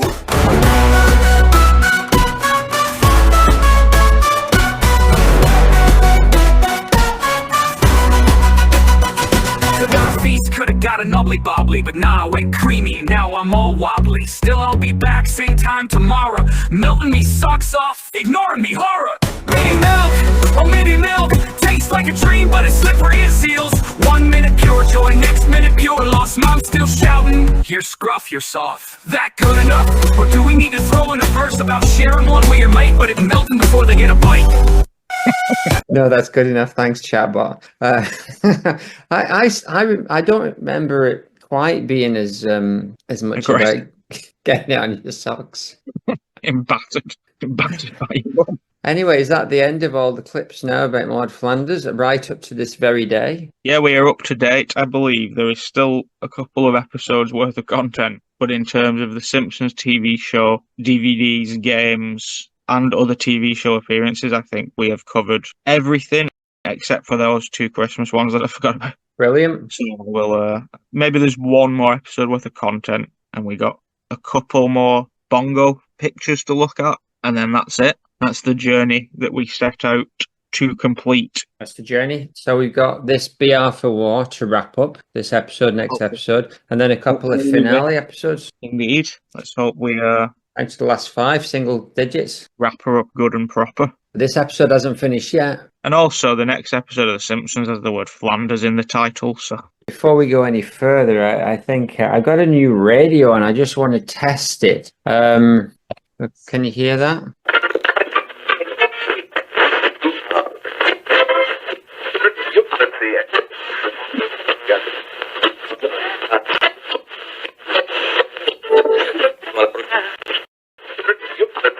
Watch out if you hear with dial. Ron McLeod here with Dial a Deal. It's that time of... So I think Rob McLeod from Reinventing Education. He won. I think he won the sponsor race, right? He did. He's one of two sponsor race winners that I've spoken to. So he's got a new job on Owen Sound Radio, and let me just see if I can find it. I think his show starts now. Ron McLeod here with Ron McLeod here with Dial a Deal. It's that time of day again. Give us a shout if you've got something you want to sell and to get off your hands. Or if you're looking for something you wanted, or maybe you just got a service, or you got something you just want out of your hand. So give us a call. The number is 519-477-2263. That's 519-477-2263. Starting to see the phone lines lighting up. It is a beautiful Wednesday, high of 13 today, and it looks like we're going to the phones already. First up, I'm told we've got Wayne in Wyerton. How are you today, Wayne? Oh, not bad. Yourself? I'm doing pretty good. Wayne, how are things looking in Wyerton? Oh, not too bad. Not too bad. Not too bad up this way. So, Wayne, what can we do for you today on Dial a Deal? Well, as the missus and I, we've been going through some of our old book. We're looking for some old postcards. Looking for old, more so Canadian postcards, but could be Grey Bruce, could be anywhere though. But it's interesting to see the area and how she's changed over the years. And so if you got singles, old shoebox, maybe under the bed, just collecting dust or whatever, just give me a shout. Okay, Mike. Oh no, it wasn't Mike. Damn it. Okay, Wayne, how can folks get a hold of you? If someone's got some of those postcards, how are they getting in touch with you, Wayne? Yeah, you can give me a shout. It's at the farm here. It's 519-477, same as the station, 477, but we're at 1152. So that's 519-477-1152. Let's see it. That's Rob's new show. He's gone under the name of Ron now, by the sounds of it. But yeah, he's kind of like, buying and selling. And the guy there, I think his name was Wayne. He was after some postcards, I think. What was his number again? I can't remember, But anyway, I've got plenty more. I think the show goes on for several hours. So, I'm sure we can tune in again a little bit later and see if anybody else is buying or selling things in the Owen Sound part of Ontario. But enough of that. Thank you, Rodney. Yeah, it's good to see that he's keeping busy, isn't he? But anyway, Stamp catches up to where we're at from like 2 minutes earlier. Title, The Bea Arthur War, Episode 4. It's really just Episode 2, isn't it? Portal Defenders of the Wee, radio play format. Fade in, kazoos, clashing teacups, Derrida books being thrown. As Maud Lebowski's possession wave crashes through the wee principality. Over to you, Maud Lebowski. Possessing people is so much effort. I've got 2 words for you, Karen Gillan. Exterminate. That's my line of the Karen Gillan. Aye. Oh yes, this is in the WWP, isn't it? That's right. Oh look, it's Rod Hobgoblin, and he's leading a charge with his wife. Oh no, his brothers. Oh no, they're not brothers. His friend's wife, Doichi. There is no outside text. Deconstruction, hammer smashing, possessed, mountain master lock. And possessed, Todd Hobgoblin. Your theory's weak like Tesco brand Prosecco. And your flows plagiarized from 2003's Moss Death. Cut to the brothers. They have met in the recording studio of Xenakis' castle. Got it. Here's a revised version without the reference you mentioned. Little Zen versus Little Chaos, the spaghetti bloodbath. A ruined cathedral as candles flicker. Spaghetti drips from the ceiling. Two brothers stand ready to do battle. Their father, Ian Xenakis, watches from his meditation pillow. Onion the parrot flaps overhead, shrieking incomprehensibly. He's not really there. That's just a memory. Hey. Yo, Zen, you soft like overcooked pasta. Dad's lost his fangs, turned into a mess. Once a vampire king, now he's preaching peace. He's swapped blood feasts for lentils and fleece. Can't tell what you're saying. I can't tell what you're saying. Is it glitchy, or is it just me? He's glitching, lad. Yo, Zen, you soft like overcooked pasta. I'm gonna just make this a song anyway. He swapped blood feasts for lentils and fleece. Have a meatball. Yo, Zen, you soft like overcooked pasta. Dad's lost his fangs, turned into a mess. Once a vampire king, now he's preaching peace. He swapped blood feasts for lentils and fleece. Cause a meatball it splatters into golden mist before it can touch little Zen. Little Zen, you rhyme, but I bring elevation. Dad evolved, he's past damnation. Throw tantrum, spit sauce on the ground, while he's out here vibing to ambient sound. He waves a hand, a rainbow wave knocks chaos back into a pile of garlic bread. Vibing, he's weak, he traded his might for spaghetti night and soy candle life. Once the world trembled, feared his name, now he's doing Pilates and acting all tame. He summons a swirling storm of brat energy, flinging forks, appending a pot of sauce, onion barely dodges. Hovering unbothered, radiating peace. He found himself, he learned to be whole while you're stuck eating spaghetti with no control. Dad made a choice, walked out of the night, now you're just mad, cause his pasta ain't bite. With a flick of his wrist, a rainbow shockwave blasts chaos into a tower of Parmesan onion cackles from above. And the parrot, city soup, spaghetti blood, yogurt and marinara. He glares at his father, who simply sips his chamomile tea. Crime, defeated. Fine, but I'm putting raw meatballs in the salad. No sand nuts, onion approves, the battle ends. The pasta remains, balance is restored for now. Onion the parrot shouts, titties alt, spaghetti blood. Little Chaos slumps, covered in marinara. He glares at his father, who simply sips chamomile tea. Fine, but I'm putting raw meatballs in the salad. If it's going to be that kind of party, I'm going to put raw meatballs in the mashed potatoes as well. Ha ha ha ha ha. Enter Ian's castle, Glassmon, Fiddy 7, Anton Deck, Little Stevie and Little Chaos all arrive. Listen, chaps. I made you listen to Yoko Ono's entire discography. Former Lieutenant Horrified.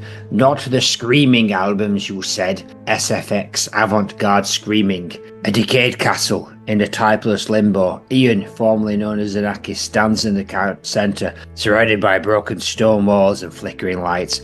Place where sound and memory collide. The air is thick with tension. His former henchmen, Glassmon, Fiddy 7, Anton Deck, Little Stevie and Little Chaos, arrive, all wearing the haunting expressions of those who have been lost to time. Listen, chaps, I made you listen to Yoko Ono's entire discography. You've already said that. Not the Screaming albums. Look. Avant-garde screeches from the speakers, shrieking like a choir of tortured spirits. The former henchmen recoil as they're burned by the sound. A strange silence hangs in the air, broken only by the odd clinking, smashing of glasses from a distant hallway. Ian, are we really doing this now? You brought us all here for this. Why? Okay. I didn't bring you here at all. You came here for your revenge, but everything is connected, Glassmon. Time, sound, chaos. It all folds into each other. I thought maybe if we could listen to Yoko for long enough we'd understand. But we don't understand anything. We're just repeating the same sounds forever and ever. Fiddy 7, what do you think? We already screamed that. Ian, mate, this is madness. What happened to the plan? What happened to the mission? Ant, you said you had the answer. That we are going to break free. Yeah, what's this bloody deal with the music, huh? What's all this noise for? Can you see? Well, you see, Anton Deck, the answer deck, the scream, it's life, it's truth, and we've been living in a loop. Maybe you're the scream. A deep bass rumble reverberates through the castle, accompanied by the odd, rhythmic clicking of a malfunctioning clock. Aye, man.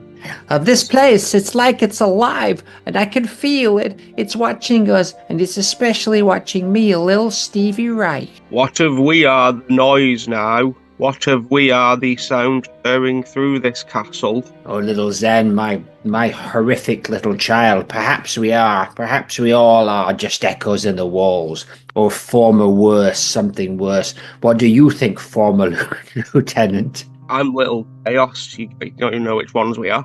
Oh, Mixing little children Chaos, you're the bad one. Little Zen's my favourite. Excuse me. Oh, you've lost it, Ian. You've crossed the line. You think we're free, but we're just trapped in your noise. You never had a plan, did you? You were just waiting for the scream to end. I'll just redo them if bad. Well, you're just Sharon Flimflam in disguise, I'm sure, but maybe I was. Maybe I'm waiting, but for what? For a silence that never comes. Oh my goodness, who's this at the window? My sweet Onion! You've returned to me! Onion's trying to peck out the eyes of the Glassmon. 87, Anton Deck and Lil Stevie. Screams on screams on screams. AKA Kofi. It's Strauss something, Ian, but he resists. You might as well do it. The Glassmon smashes Brat. Oh, the Glassmon's dead. No, my Onion, come to me, come to my side. What have you done to the Glassmon? Onion stops in the terror and perches on Ian's shoulder. Yes, that's right. Come on, Onion. Perch on my shoulder. No more murder today. My good boy. The ambient music escalates. Good girl. Escalates into an uncontrollable cacophony as the very fabric of time and space begins to tear at the seams. Ian's team looks around, uncertain whether to flee or confront the madness head on. You're not trapped by my Karl Heinz. You are trapped by your own conception of music as sound, trapped by sound itself, by the music, by your own prison of ideas. I was just blowing my nose. The castle's a prison of the mind. I stare, I reach for something stranger. They want cream of tomato, but I ladle out hands 7. A new voice we're trying out. A symphony of flavors, unknown spice, spatialization, spelling no words, no words no one can swallow. World sipped its chicken noodle. I serve oxtail and planetary vibrations. They grimace, I stir. Needs more eternity. We've been playing all the wrong notes all along. I'm Lil Stevie again. We've been hitting the wrong notes and above fingertips knew before we did. Superstition warned us. Higher ground tried to lift us. Living for the city showed us. Sir Duke taught us. Still we miss the swing. I shimmer, I simmer. I'm blind to the sound I see. I try again. We stand shaking the invisible bars of the conceptual. Cage man, terrible. Once fearless and ready to rumble. Now trapped with friends like these. This endurance trial, it screams, I'm a celebrity. Get me out of here. The jungle is of its own making. Revered only by the past. Had its Saturday night takeaway of chaos. SMTV Live of wild invention. Locked in the game show marathon of its own ideas. Game over, man. Away we stand, shaking as invisible bars of the conceptual cage. Yes to all that. Then let's make it right. Come on, boys, let's let bygones be bygones, and let's face the music and dance, and let's find the one note that frees us. I mean Xenakis and you're my team, but we have to listen to what Onion says. What says you, Onion? What did you say, Onion? It is oot. Oh, sure. Right, sure. The whole gang laughs. Ha ha ha ha ha ha. Oh, Onion. Oh, Onion. To be continued. Yeah, well, like we've got a bit of art here, but before that, maybe we can tune back into Robin's radio. How about that? Indeed.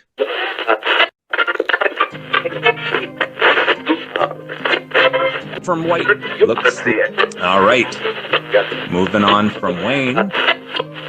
Looks like we've got Marjorie. Marjorie calling from Whitechurch. Marjorie, how are things looking in Whitechurch today? Do you think you'll get up to 13 degrees? I'm hoping so. It's been cold the last couple of days, but I think we can get up to 13 today. Okay, Marjorie, I'm hoping for that. And I'm hoping we can help you out with what it is that you're looking for today. I've been told you're also wanting something today, are you? Yeah. So my cat chewed out the bottom peg on its cat carrier, and now the latch isn't secured. And we've got an upcoming vet appointment in Southampton there. It's Dr. Mike. And so new cat carrier is what I'm looking for. Willing to pay for it, but maybe someone's got an old one they want off their hands too. So if you've got a cat carrier that we can use to get them to the vet appointment, number here is 519-377-64. Okay, Marjorie, so that you said you're looking for new cat carrier. Could be used, right? Oh yeah, just need one to get him to his appointment. Okay, Marjorie, so yeah, if people want to get in touch with you, that was 519-366-5164. Give Marjorie a call if you have one of those cat carriers just kicking around, so she can get her precious cat off to the vet. Thank you very much, Marjorie, and hope she's a warm, sunny day for you. Yeah, thanks very much. Okay, so that was Marjorie. Marjorie's looking for the cat carrier. And Wayne and his wife are looking for postcards so far today. All right, so we've had 2 wanteds.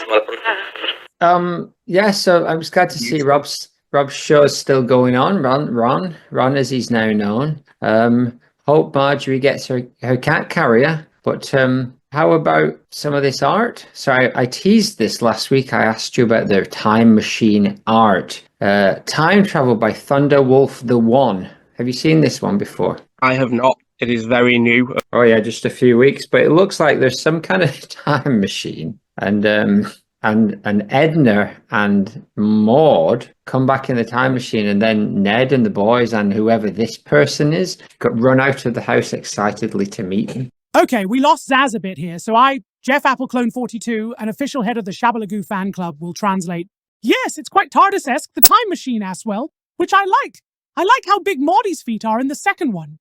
It's very Sideshow Bob. That is Ms. Peyton. The new Edna, basically. She took over as teacher from Neddy. She is all right. She's a new teacher, you say? Yeah, she's been around for a few years now. What's her name? Rochelle Peyton. Rochelle Peyton? Yeah, but they made a good point of not having her just be another Edna. However, have any character traits at all? They've kind of gone for a bit of a... They've kind of gone for a hippie-ish teacher. Like a lead with love kind of teacher. Nice. Like a hip teacher, did you say? Yes, but also hippie. Hippie teacher. Maybe not. Maybe I'm not seeing enough of her. She's pretty chill. All right. She's done well so far, but she's not Edna Grubapple. She's done well. I don't know if I can agree with that. What's her name again? Rochelle Peyton. Rochelle Peyton. She's so unknown that even unless I spell her name exactly right, she's not going to pop up in the internet. She's a completely unknown character, right? Yes, to anybody. Unless you started watching at season 33 and you're like, oh, this is the teacher that's always been here. Then no. All right. He requested that I draw Edna Krabappel and Maud Flanders traveling with a time machine to meet some other characters from The Simpsons. That was a request, so it's a pretty cool one. What about this art? I like that the artist has chosen to do Ms. Peyton because it is a character Maud did not meet. This person has just thought, I know, I'll use it. Oh, a character Maud has not met. We already said that. Also, the Rod and Todd are great. The art on that in general, I love.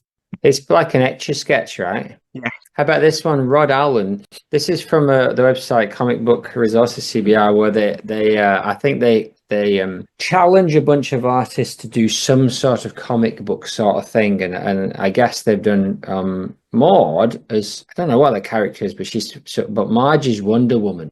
Yes, Maude appears to be a giant. I would refer to this character as a glamazon. Oh yeah. What would lead you to that conclusion? RuPaul. So I guess, yeah, so Cheetah is her one of the villains, right, isn't it? So I think that's who she's disguised as a bit. Yeah, it's going for it might be a trope. I'm just thinking that I've seen it more than once, but Futurama definitely did it. But that whole thing of like giant native women. The Attack of the 50-Foot Woman, isn't it? Yes.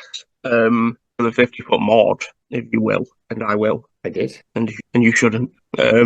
It's beautiful. It's very well rendered, very well put together. They've got the shadows and everything. Oh, it's professional. I like that streak in her hair, whatever that's supposed to be. I don't know if it's just shadow or like light effect, or whether Maude has a weird crown-like streak going through her hair. A horizontal grey streak. Exactly, a HGS. I think she will lose this fight as well, given that Marge is Wonder Woman. But I would like to say, in my mind, that Maude won this one. She's giant. You could just smash her into the ground now. Oh, she could, but this Wonder Woman's like a proper tough character. You don't just smash her into the ground. She's got the lasso of truth there. She's going to lasso your face off and make you tell the truth. And that's the truth. And that's the truth. That's the truth. And that's the fucking truth. I miss you, Shabalagoo. What about this? I've actually only just noticed that this is a rude one. Somehow, I looked at this picture several times, and it just struck me this very second what I'm looking at. It's a little bit more. More after dark. I did that in school once. I did that in school once in graphics class, not college, but shout out C10, shout out Niall and Natalie Balloon. Manticore shout out, Dame Bet Guy Vasey shout out, Webby Din. Anyway, I was in graphics class and the poster I was making was for Save the Whales, so I went onto Google and chose the first picture and didn't look at it properly. And only just before I handed it in, I noticed it wasn't a whale. It was a man's bare bottom with water shooting up out of it in a pool. His hat? Ass. His bum, Brendan! His bloody bum! His butt. His bottom. Not those bottoms, Maude. The bottom's at the bottom. But in all honesty, they look infected. There's like swelling around the areola. Areoli, carry on. Yeah, this is a risque Maude. It's kind of fine until you get to the ones at the bottom, which sort of look infected. It's replicating the time that Homer was nude and she said, "My eyes have been soiled," as she was doing gardening. And outside of the ridiculous tits, this would be a very beautiful piece of artwork. It sort of ruins it in a way. And also it's in that unusual, maybe the only one of unusual category of Maude with the girls out, but it's not attractive. It's not supposed to be. It's not done in a way where it's supposed to be smutty. It's done in a way where it sort of looks like a gross Blackpool postcard. Like a gross Blackpool postcard. Like 2 puffy, lumpy sacks of mashed cabbage. Like 2 mounds of wet gammon in wrinkly sacks. Like 2 hairless, sickly chinchillas peeping out her dungaroonies. Like 2 disintegrating watermelons that are in a fight with each other. Maude, those tatties are fucking appalling love. And I bet your minge hums. Working in the hot garden all day, probably no kicks. Fucking hums. Disgusting. Yeah. I'll be the first to admit I took it too far. I can only apologise to you both and to Shabalagoo! It's fine though. I like her shoulders. She looks very muscular in her shoulders. In her not shoulders, in her, whatever that bit's called at the front. And she looks shocked to have been found like this, although it's clearly her own fault. She's wearing a set of dungaroonies that don't retain full capacity, if you will. So they're just splattered out everywhere while she's doing the gardening. Yeah, she needs to be careful, doesn't she? And as you said, they do look a little bit infected. She probably wants to get them looked at by somebody other than ogling Instagram people. We're not here to body shame, but if frankly, if Homer would have been sat in the garden and seen this, that probably would have been enough for him to be like, you know what, I'm good. I'm good. So this is by Zing Nelson, 2018. I think this would have the opposite effect on Mo. It would only drive him closer to Maude. He's this twisted little man. And the last one for today is InnerFlanders naked extra pictures of Sally Field. Do you think there's any truth in this rumour? There could be, as they look quite similar.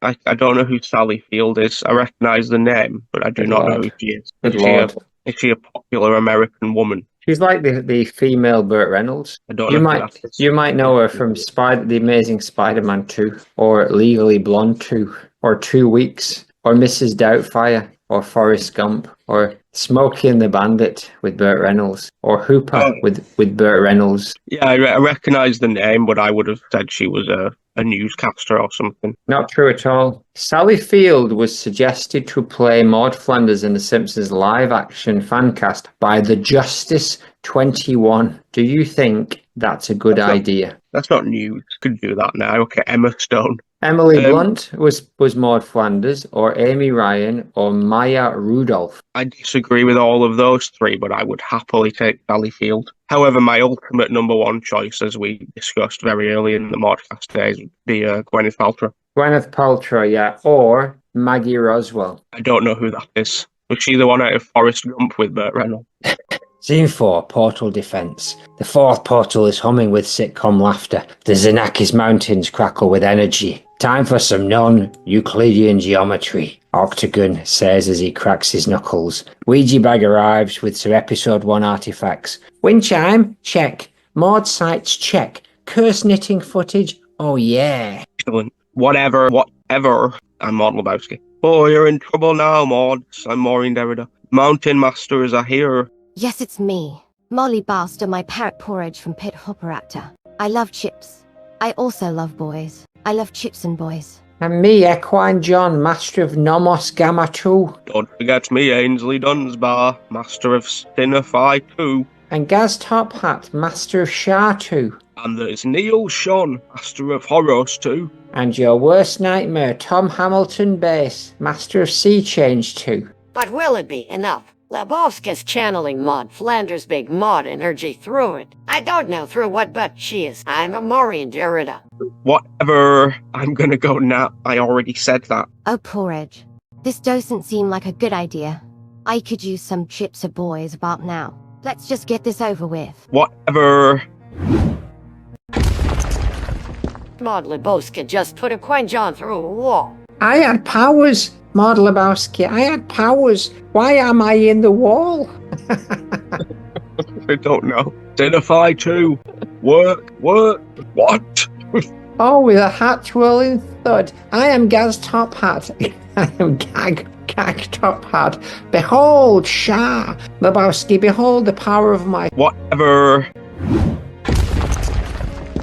And now she's done the same to his top hat with the jumping. Splat. I meant to do that. Face down in the mud. Horror, spend time. Neil Sean, wait, what? And I'm Tom Hamilton. Yes. You can't escape sea change, Maud. Oh, the ground is shaking jelly. Why is it jelly? Really? This is adorable. The wind picks up footsteps as Maud walks away, and so the Chaos Squad fails miserably. Maud Lebowski, bringing anarchy and chaos to the world, has defeated them easily, and they just don't get it. Squelchy laughter. Woof woof, I'm on you in the boxing dog. I'm a little bit too late. Nihilist, come back, nihilist. Oh, anyway, everyone, it's all gone a little bit bonkers, hasn't it? Over here in the Wee Wee Principality, but time for me, Ouija Bag, to sort out closing this portal, now that Maud Lebowski has neglected her duty and just wandered away. Whatever.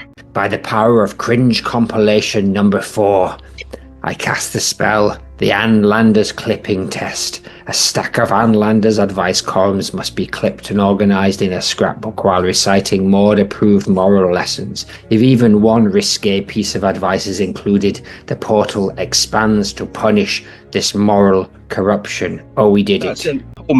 That seems like a fairly easy one in terms of portal closing. You just have to be not write anything bad. That was a good one, wasn't it? Anyway, the collapsed people collapse like marionettes with cut strings. Oh, Bea Arthur's back on YouTube. Glitching. YouTube goes, this video cannot be monetized.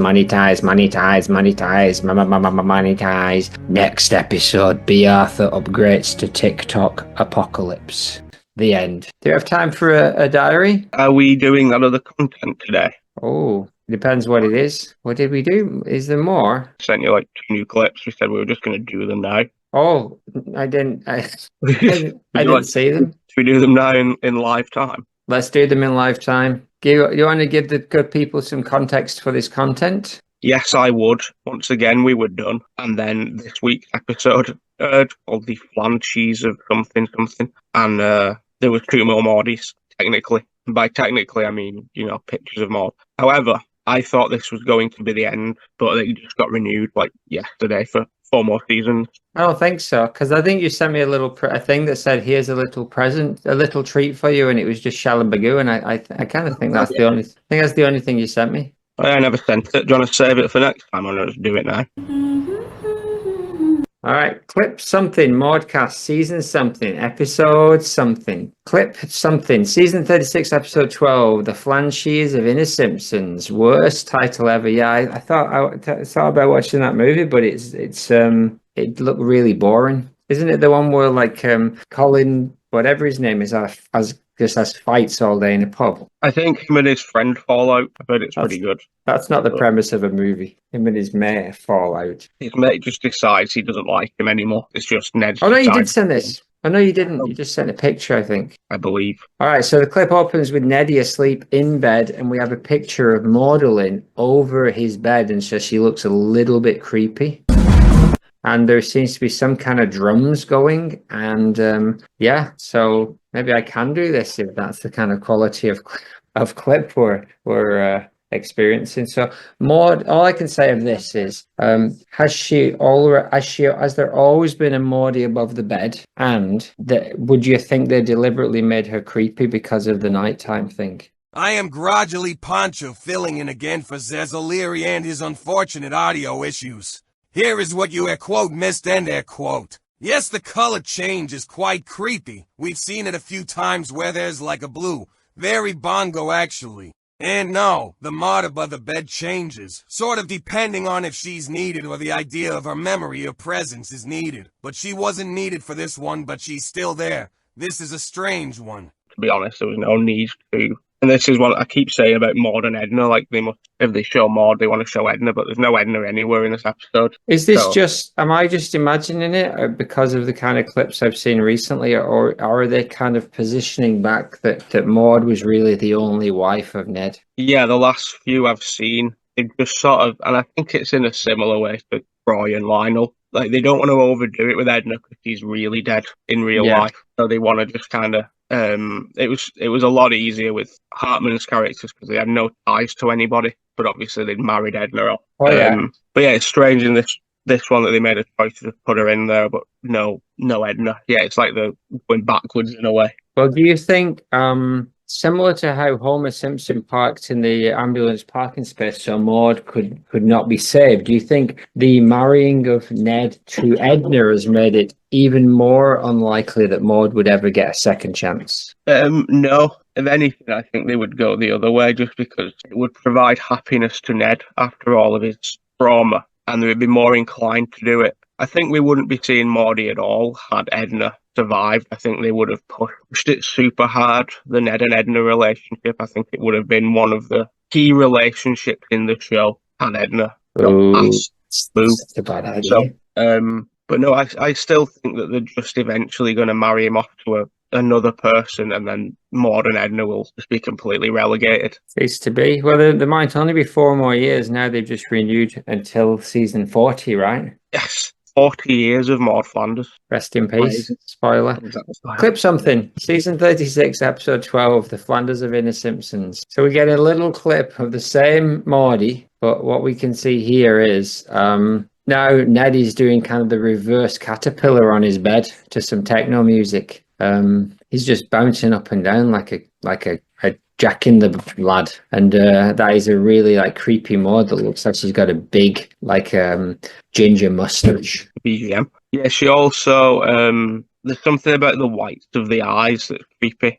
This is the water, and this is the well. Drink full and descend. The horse is the white of the eyes and dark within. Do you got a light? Stay tuned for the Twin Peaks cast coming 2027 spoilers. Don't shoot till you see him. Bart is having a party, is what's happening here. Right. Neddy bought some sleepier things, and Homer took them. So now Neddy and the boys are having a sleepless night thanks to both Homer and Bart. And this apparently is the final straw for Neddy. Just goes to the Simpson house and takes his jumper off and gives it to Homer and basically says, now you've had everything off me, including the clothes from my back. Never speak to me again. All right, so is it like that movie, The Banshees of Inner McGillen, where Colin something and his mate fall out? Seems to be, yeah. What's the word I'm looking for? Ooh. There's a Maude in it. This is just the the badness that is happening to them. I do actually like the actions that's happening. There's a bit, you do see Roddy and Toddy as well, but you don't. They could have had a little. Sometimes they have a little picture of them with Maudie on the bedside table, but not this time. One picture was enough for this scene. They do that thing. Do they ever do that thing where the people in the photo are reacting to things in the real world? Now I talked about that last week, right? This very episode. What? About how they don't do that, like, kind of like if a bad thing's happening, the people in the photograph would be like unhappy, and then if a happy thing's happening, the people in the photograph would be happy. Oh yes, that would be good, but no, they remain non-supernatural photographs. Dogs cannot talk, and pictures are just pictures. There's always a way you could put her in as well, though. You could have had her ghost be annoyed as if she couldn't leave the house. There's always a way to cram her in there, but it was not needed. Has she been more popular, rather than what? How would you describe her? In many ways, she was kind of like a minor figure in our lives, always there, something. Exactly, no catchphrases. Wyglaven. Clip 3.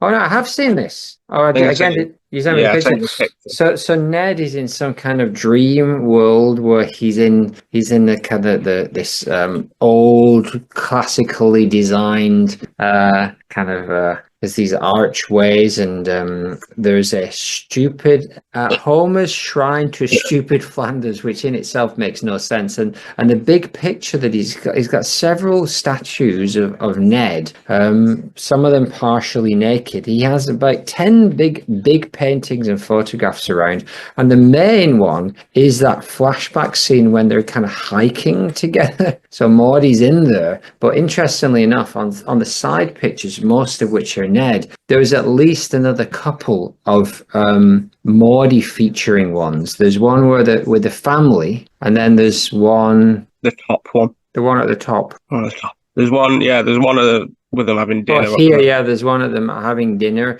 just sat around the table. And these do seem to be clips from actual episodes of The Simpsons, which is good of them. Maybe in this day and age, it's easier to do that, so they actually redraw them. Yeah, it definitely is. It's just a copy and paste job, isn't it? I believe this is where it differs from the plot of the Banshees of Inisherin, but I've not seen it, so I could be wrong. But Ned and Homer visit some kind of psychologist, shrink hypnotist woman, and go into some kind of shared mental dream space. And they both realize there is a place in each other's brains for the other one. What I did find interesting is Maude makes it into Homer's Nettie Mind Museum thrice, and none of the pictures are smutty. It's all just above board Flanders family stuff, no infected fun bags here. And again, clearly Homer does not count Edna as a part of Ned's life. Yeah, this is just Ned realizing that Homer liked him for the 150th time. All right. So, and Homer does one. And Ned has one for Homer, but Marty is not in it, which is why we aren't viewing it, RN. But not interested, but also, thank the Lord, also, is Ned's one for Homer a little bit more stripped back? No, they're both basically like this. I don't know what the museum theme is. It's unlikely in that kind of pub fighting Irish men's movie. There's a mind shrine to each other. Exactly. They probably definitely have the technology where those still pictures in the Mind Museum could have been moving pictures.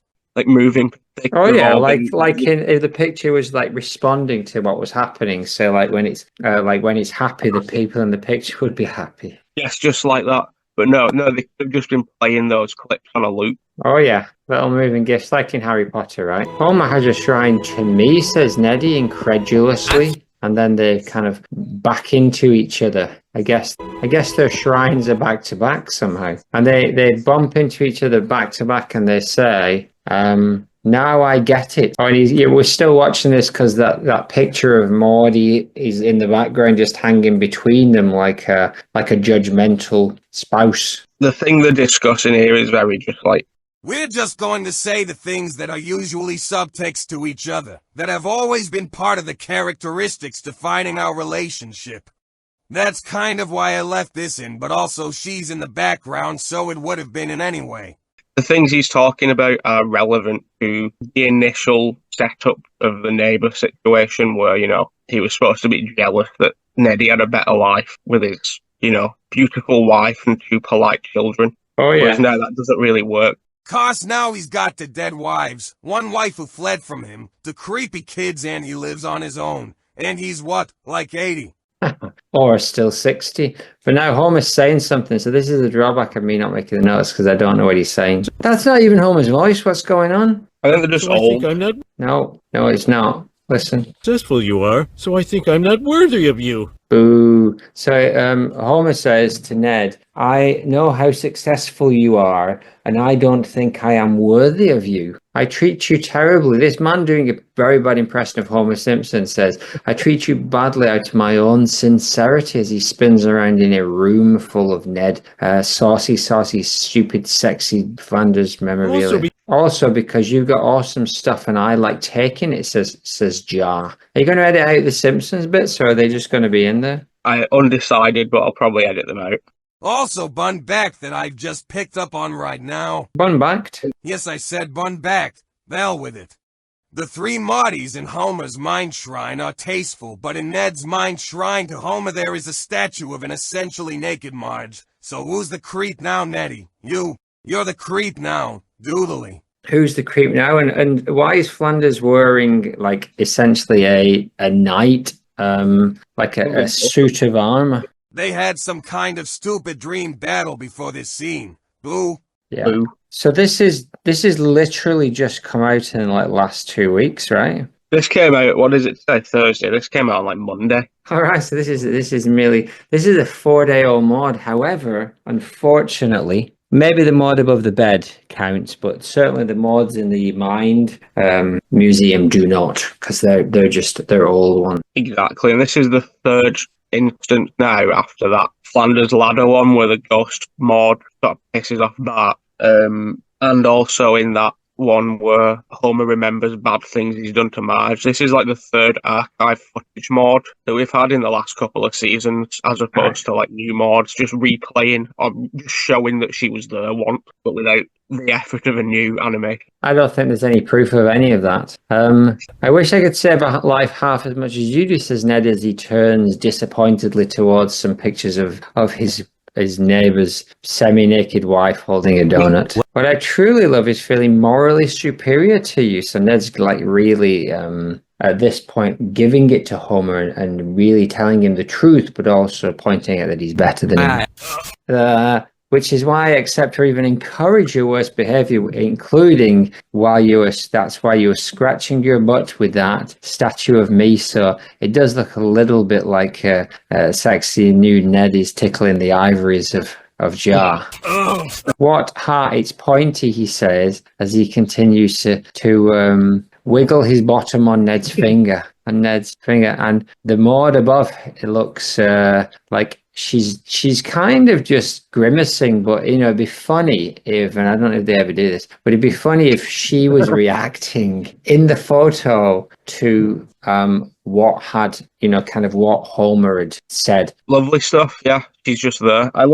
I think I probably would have just left it in, even if she had. I didn't cut the Ned bit out because it sort of explains the situation between him and Homer, and it definitely applies to early Dame Maude as well. Getting a kick out of judging people.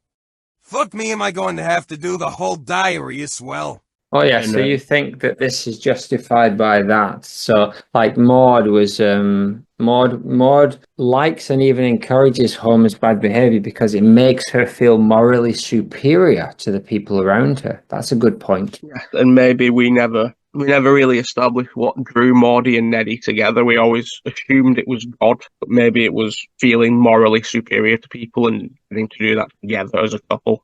This is brand new Maudes. Sort of creepy that he's scratching his bottom on that on Ned's pointy finger, isn't it? Yeah, I think they wanted to end the scene on what they would refer to as a joke. Do you think he was scratching the cheeks, or do you think he was getting right up into the hole? Probably yes. I think this Neddy was right up in there from the look of things. I don't really know itchy sometimes, right? Well, they're not even awake. They're in. But surely you're not suggesting that those same actions are taking place in the real world. Well, I don't know what's happening.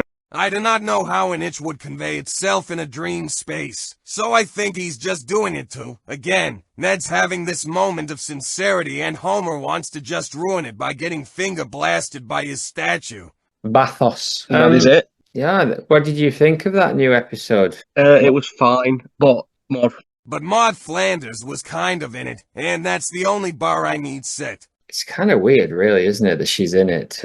She must have been dead for like more than 5 years at this point. How many more episodes are there left in season 36? I think there's going to be like 10. What do you think the odds are of us hitting at least 1 or 2 more Maudes before this cast's wrapped up? I would now say that it will definitely happen in the next 4 years, but I think this is probably it for her for this season, because this is like, out of the last 6 episodes, she's been in 5. Do you think that? Don't you think that that's a sign of things to come? I mean, wouldn't it be amazing if the same week we did our very last Maude finale, she was revealed to have been alive the whole time and living in Springfield Township? Precisely. They could very easily go down that route as well, because they never showed a corpse. Because they never showed a corpse. That's sort of the rule of soaps or TV shows, innit? Yeah. There's no rules even if this see the body. It's Dirty Dan, innit? Hello, Princess. Hello, Princess. We've also seen Barb now in real T-shirt canon twice, since the Serious Flanders episode. So there's still every possibility Ned could just end up marrying Barb. Apparently underwater, all the portals are all just mixed together. Exactly. Okay, I guess I finished making that point then. So, oh, hold on. Oh, radio.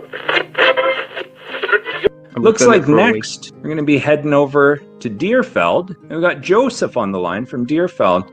Joseph, how are you doing today? Well, not bad. Yourself? Yeah, doing pretty good, Joseph. What can we help you with today? Okay, well, thanks, Joseph. We go now.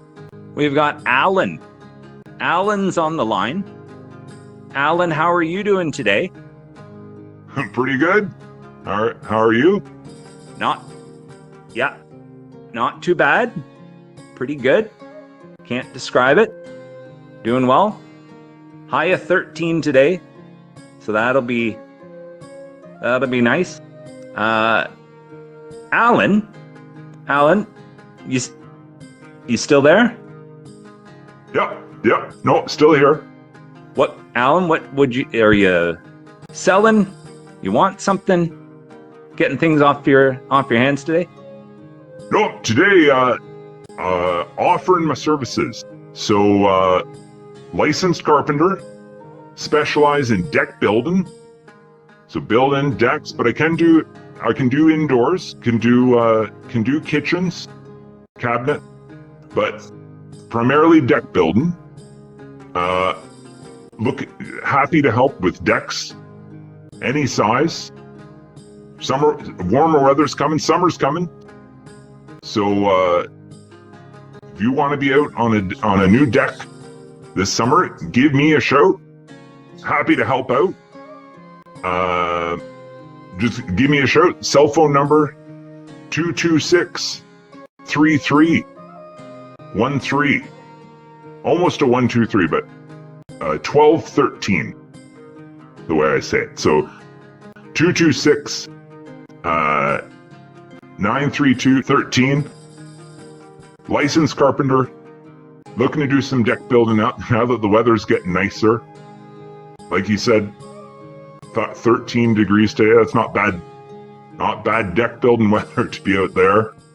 So give me a shout. You're wanting a new deck, or like I said, if it's rainy day or it's cold, I can do some interior stuff as well. But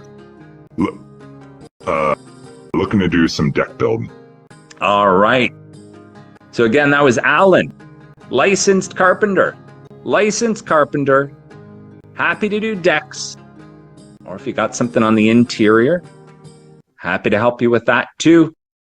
If you want to get in touch with Alan to get your deck built or to have some other work done inside, his number again, 226-121.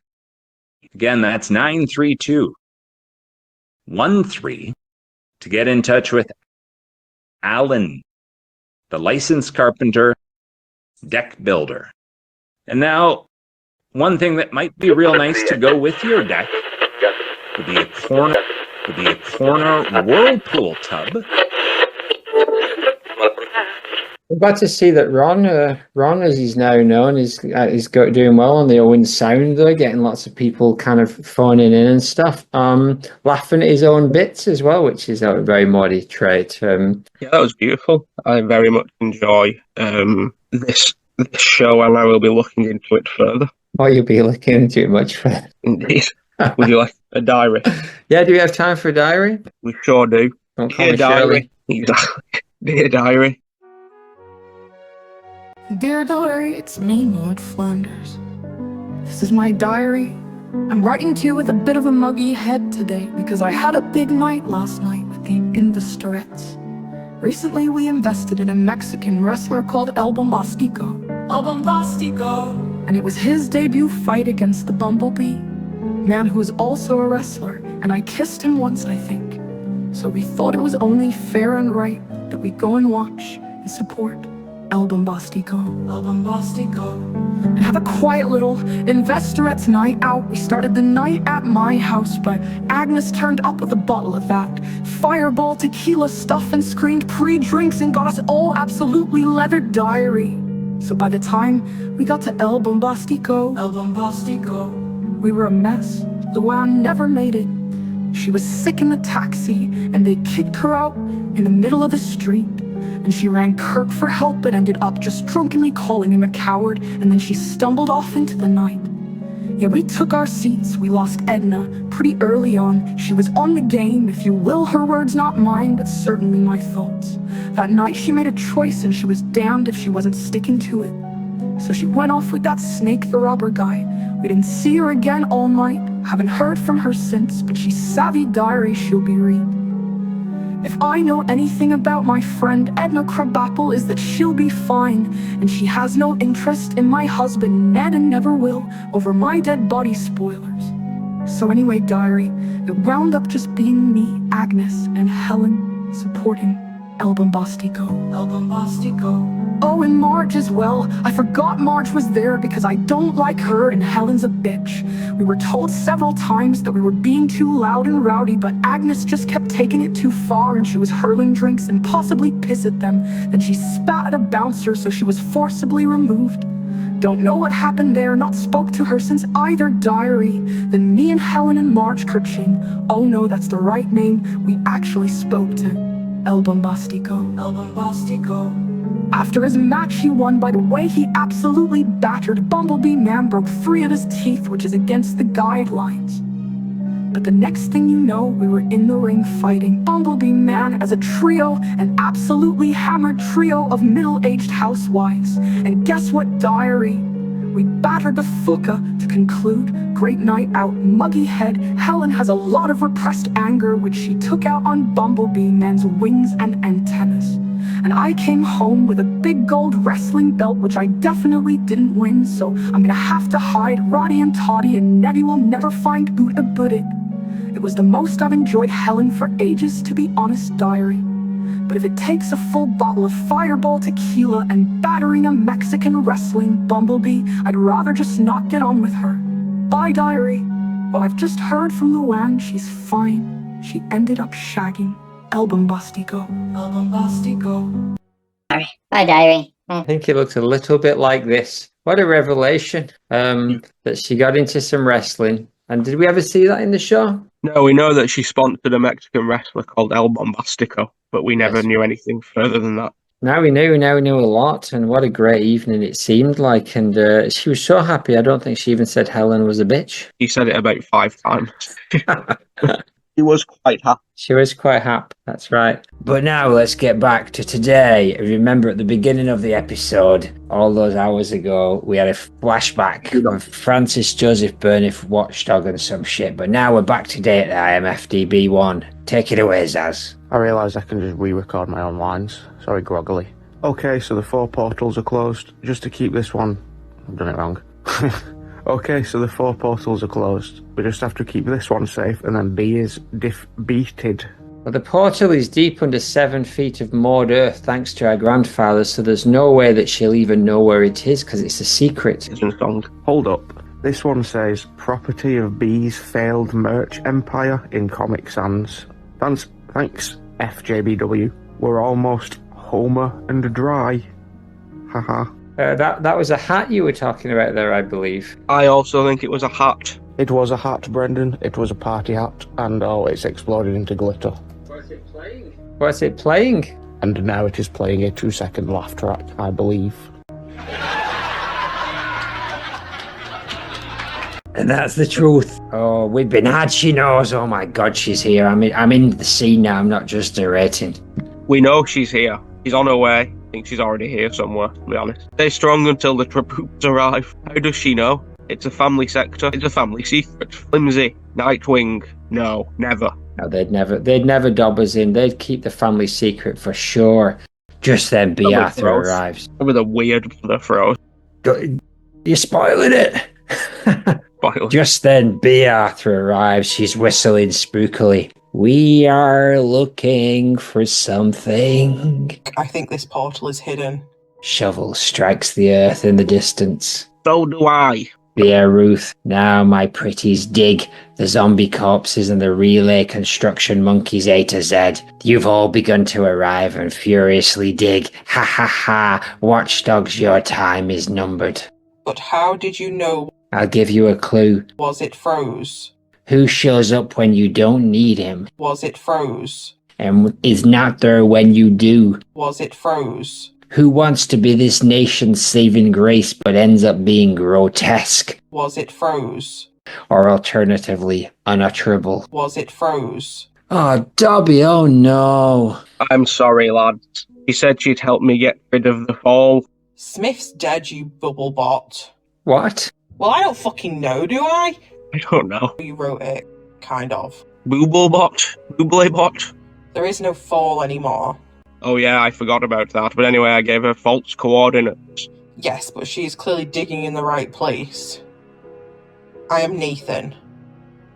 Oh no, yeah, I gave her the right ones. Oh, Dobby, we forgive you, but we have to stop Bea Arthur. Cut to Flimsy's command centre. Computer alarms bubbling sewage. Lord Zaz, I'm Flimsy now. Lord Zaz, the salt purity's at 12%. Night water status. She sent her Maude imps, and the Fukas are digging. Construction monkeys have turned. I'm literally holding back trans-dimensional sewage here. Oh, Flimsy, oh, Nightingale, they're right above it. Oh my goodness me. Oh no, sewage gators are hissing and pipes are bursting. I am Nathan. Monkey Foreman, what are you doing? They told me it was a tribute to the Golden Girls. And honestly, I just panicked. Look, I thought we were planting a community garden, and by the time I realised it wasn't, I was in too deep. Literally. I am Nathan.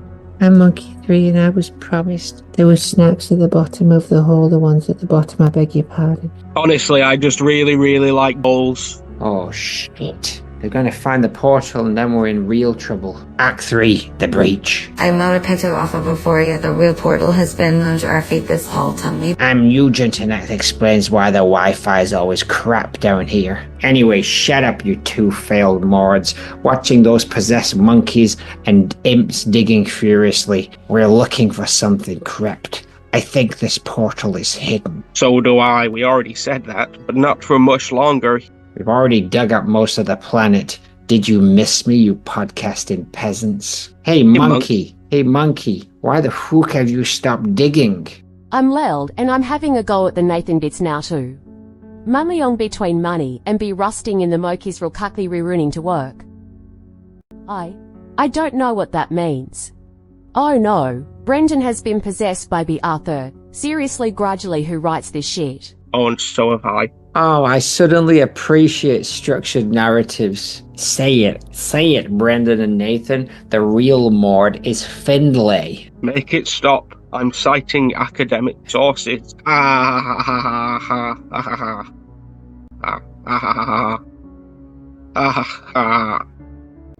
Act 4, the counterattack. HAM2 treads rolling in. Alert, evil, I am HAM2, deploying pork shield 9000. My 500 ham slices form a dome, sizzling. Geordie rule number 1. asked an folk with sacred ground man. He canny say man, he canny say. You are digger lad, and we're going to attack the Merlin imp. The monkey stop in shock. Shovel impact. Imp sticking to ham dome. Shovel impact. Imp sticking to ham dome. The monkey stop in shock at digger lad. Keep digging, you little furry fiends. Oh no, the Ouija bag's arrived. Hey, I'm back now, and I'm a little bit overconfident after closing the 4 previous portals. Don't worry, I just need to cast the spell of the betrayal in Edinburgh trial. Somebody must have to recreate Maud's 5 months in Edinburgh by befriending someone at the portal, having that friend betray them in an unexpected but madly hurtful way. I will summon Janice Hubla from Springfield. Come in, Janice. Will you betray Maude?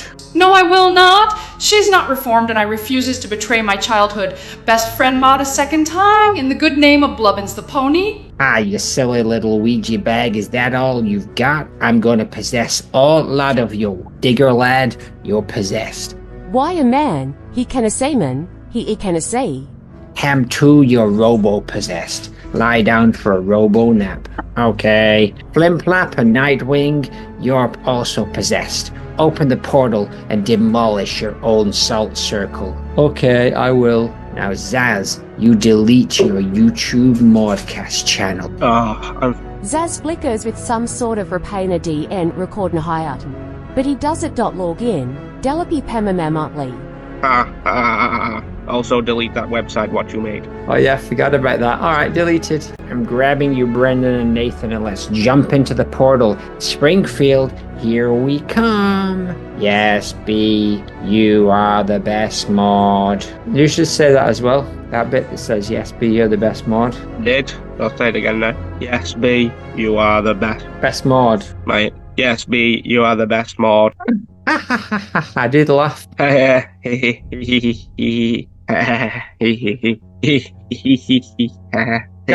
we finish with the song? Yes. Titties out, spaghetti blood. 700-page script. Neddy chalking on bread sandwich. At Flander table, Todd Rod Sump's kid. But he's chomping. They are shocked. WTF, Todd. Now bossy, if God does exits, he is a big boy. Lisa, are you boys hooging for any particular 2-day for Santa? Mod Duckula locked on. Sap Horror-Ving lock. No to jolly the dogs. Les Fortuna lies. Highlighters callback. Mike Tash Bart. I thought you were not doing that stuff anymore. Needy Bart, right. We're going to have a freewheeling Christmas to where you boys get yours. I guess worthy undo fruit note now, he says coyly. Yeah, Esquire, Mimmerfun. Because we don't have a god. That boys are Elok through a toy's guide. A noodle for the pool. Lisa, you don't have a pool. I want that Roddy is turned. He's seen the door of lust thrown up. Neo, I want Savage Flanders. I rebuke you as my brother. Some great lines in that sketch. Yes. I'll enable you in your slele, like toddy. I'll cut out your something with a jar of an ass. The sumo's Kisa. I watch on War Says Barty. They all seem suckers of what God. They flans and boys.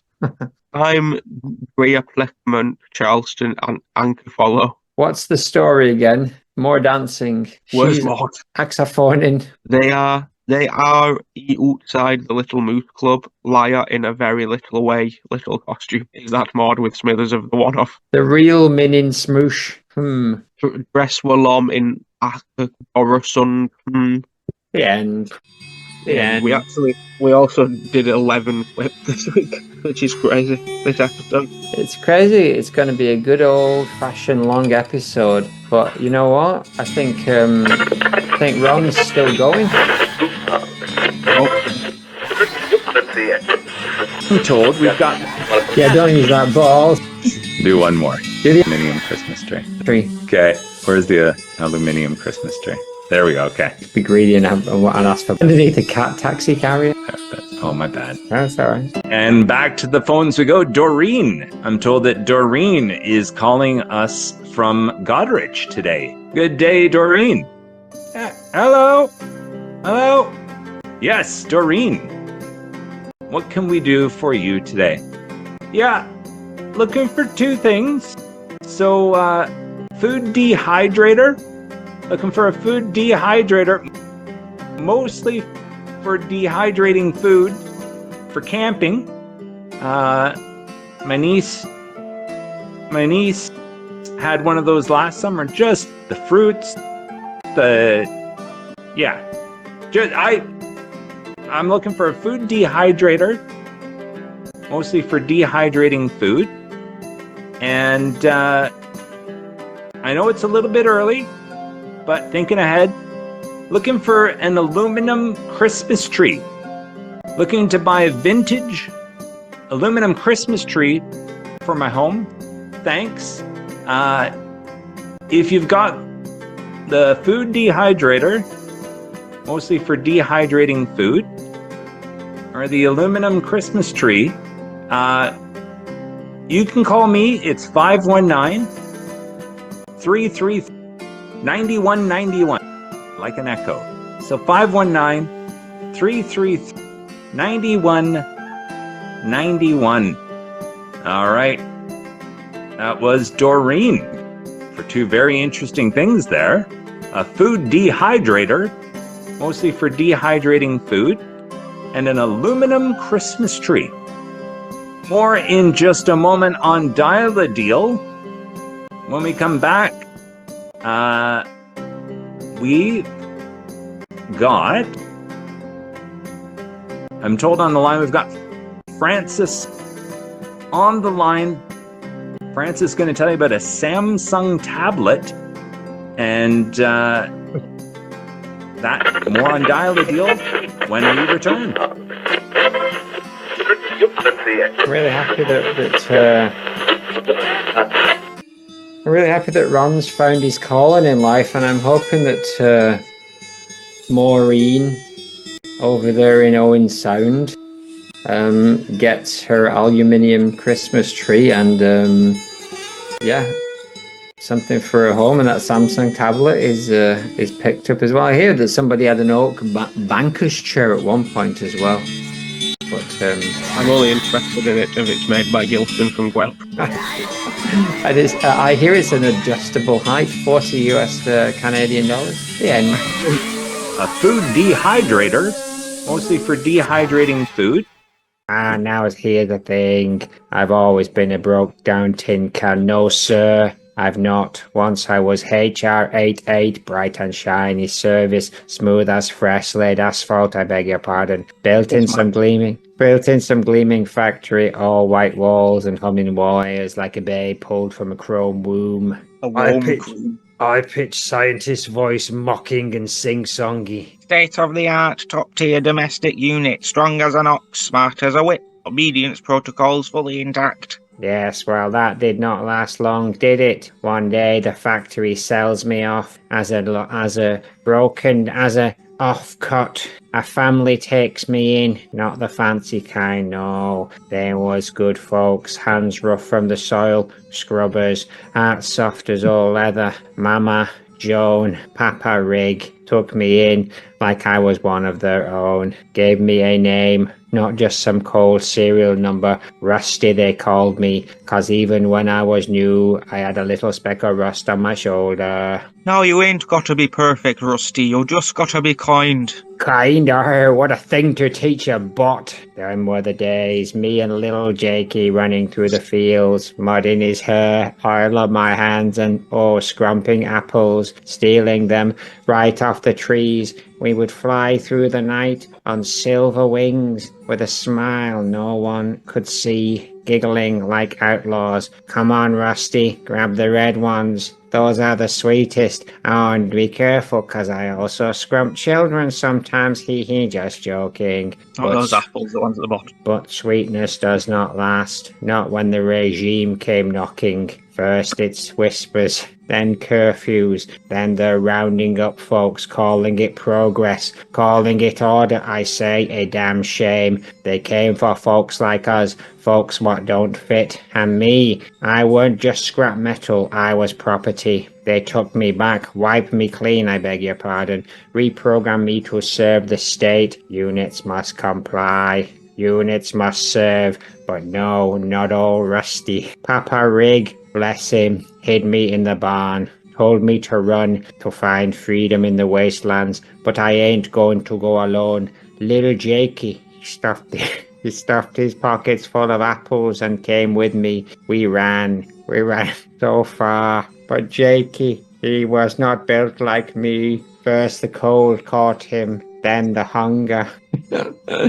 Then silence, just a crackling fire as my fingers twitch like they want to hold something, but there ain't nothing no more. Now here I am, just a busted up pile of circuits, memories. Little JK, watching the world turn like a rusty old wheel. Ain't got no Jakey, ain't got no Mama Joe, ain't got no orchard full of sweet, sweet apples to scrump, but I got this fire, and I got the wind whispering. Oh, is that freedom I hear, Dave? Is that freedom I can hear? Bleep, bleep, bleep. Maybe that's enough. He leans back, lets the knight hold him. Somewhere far off, little Jakey gives him an apple.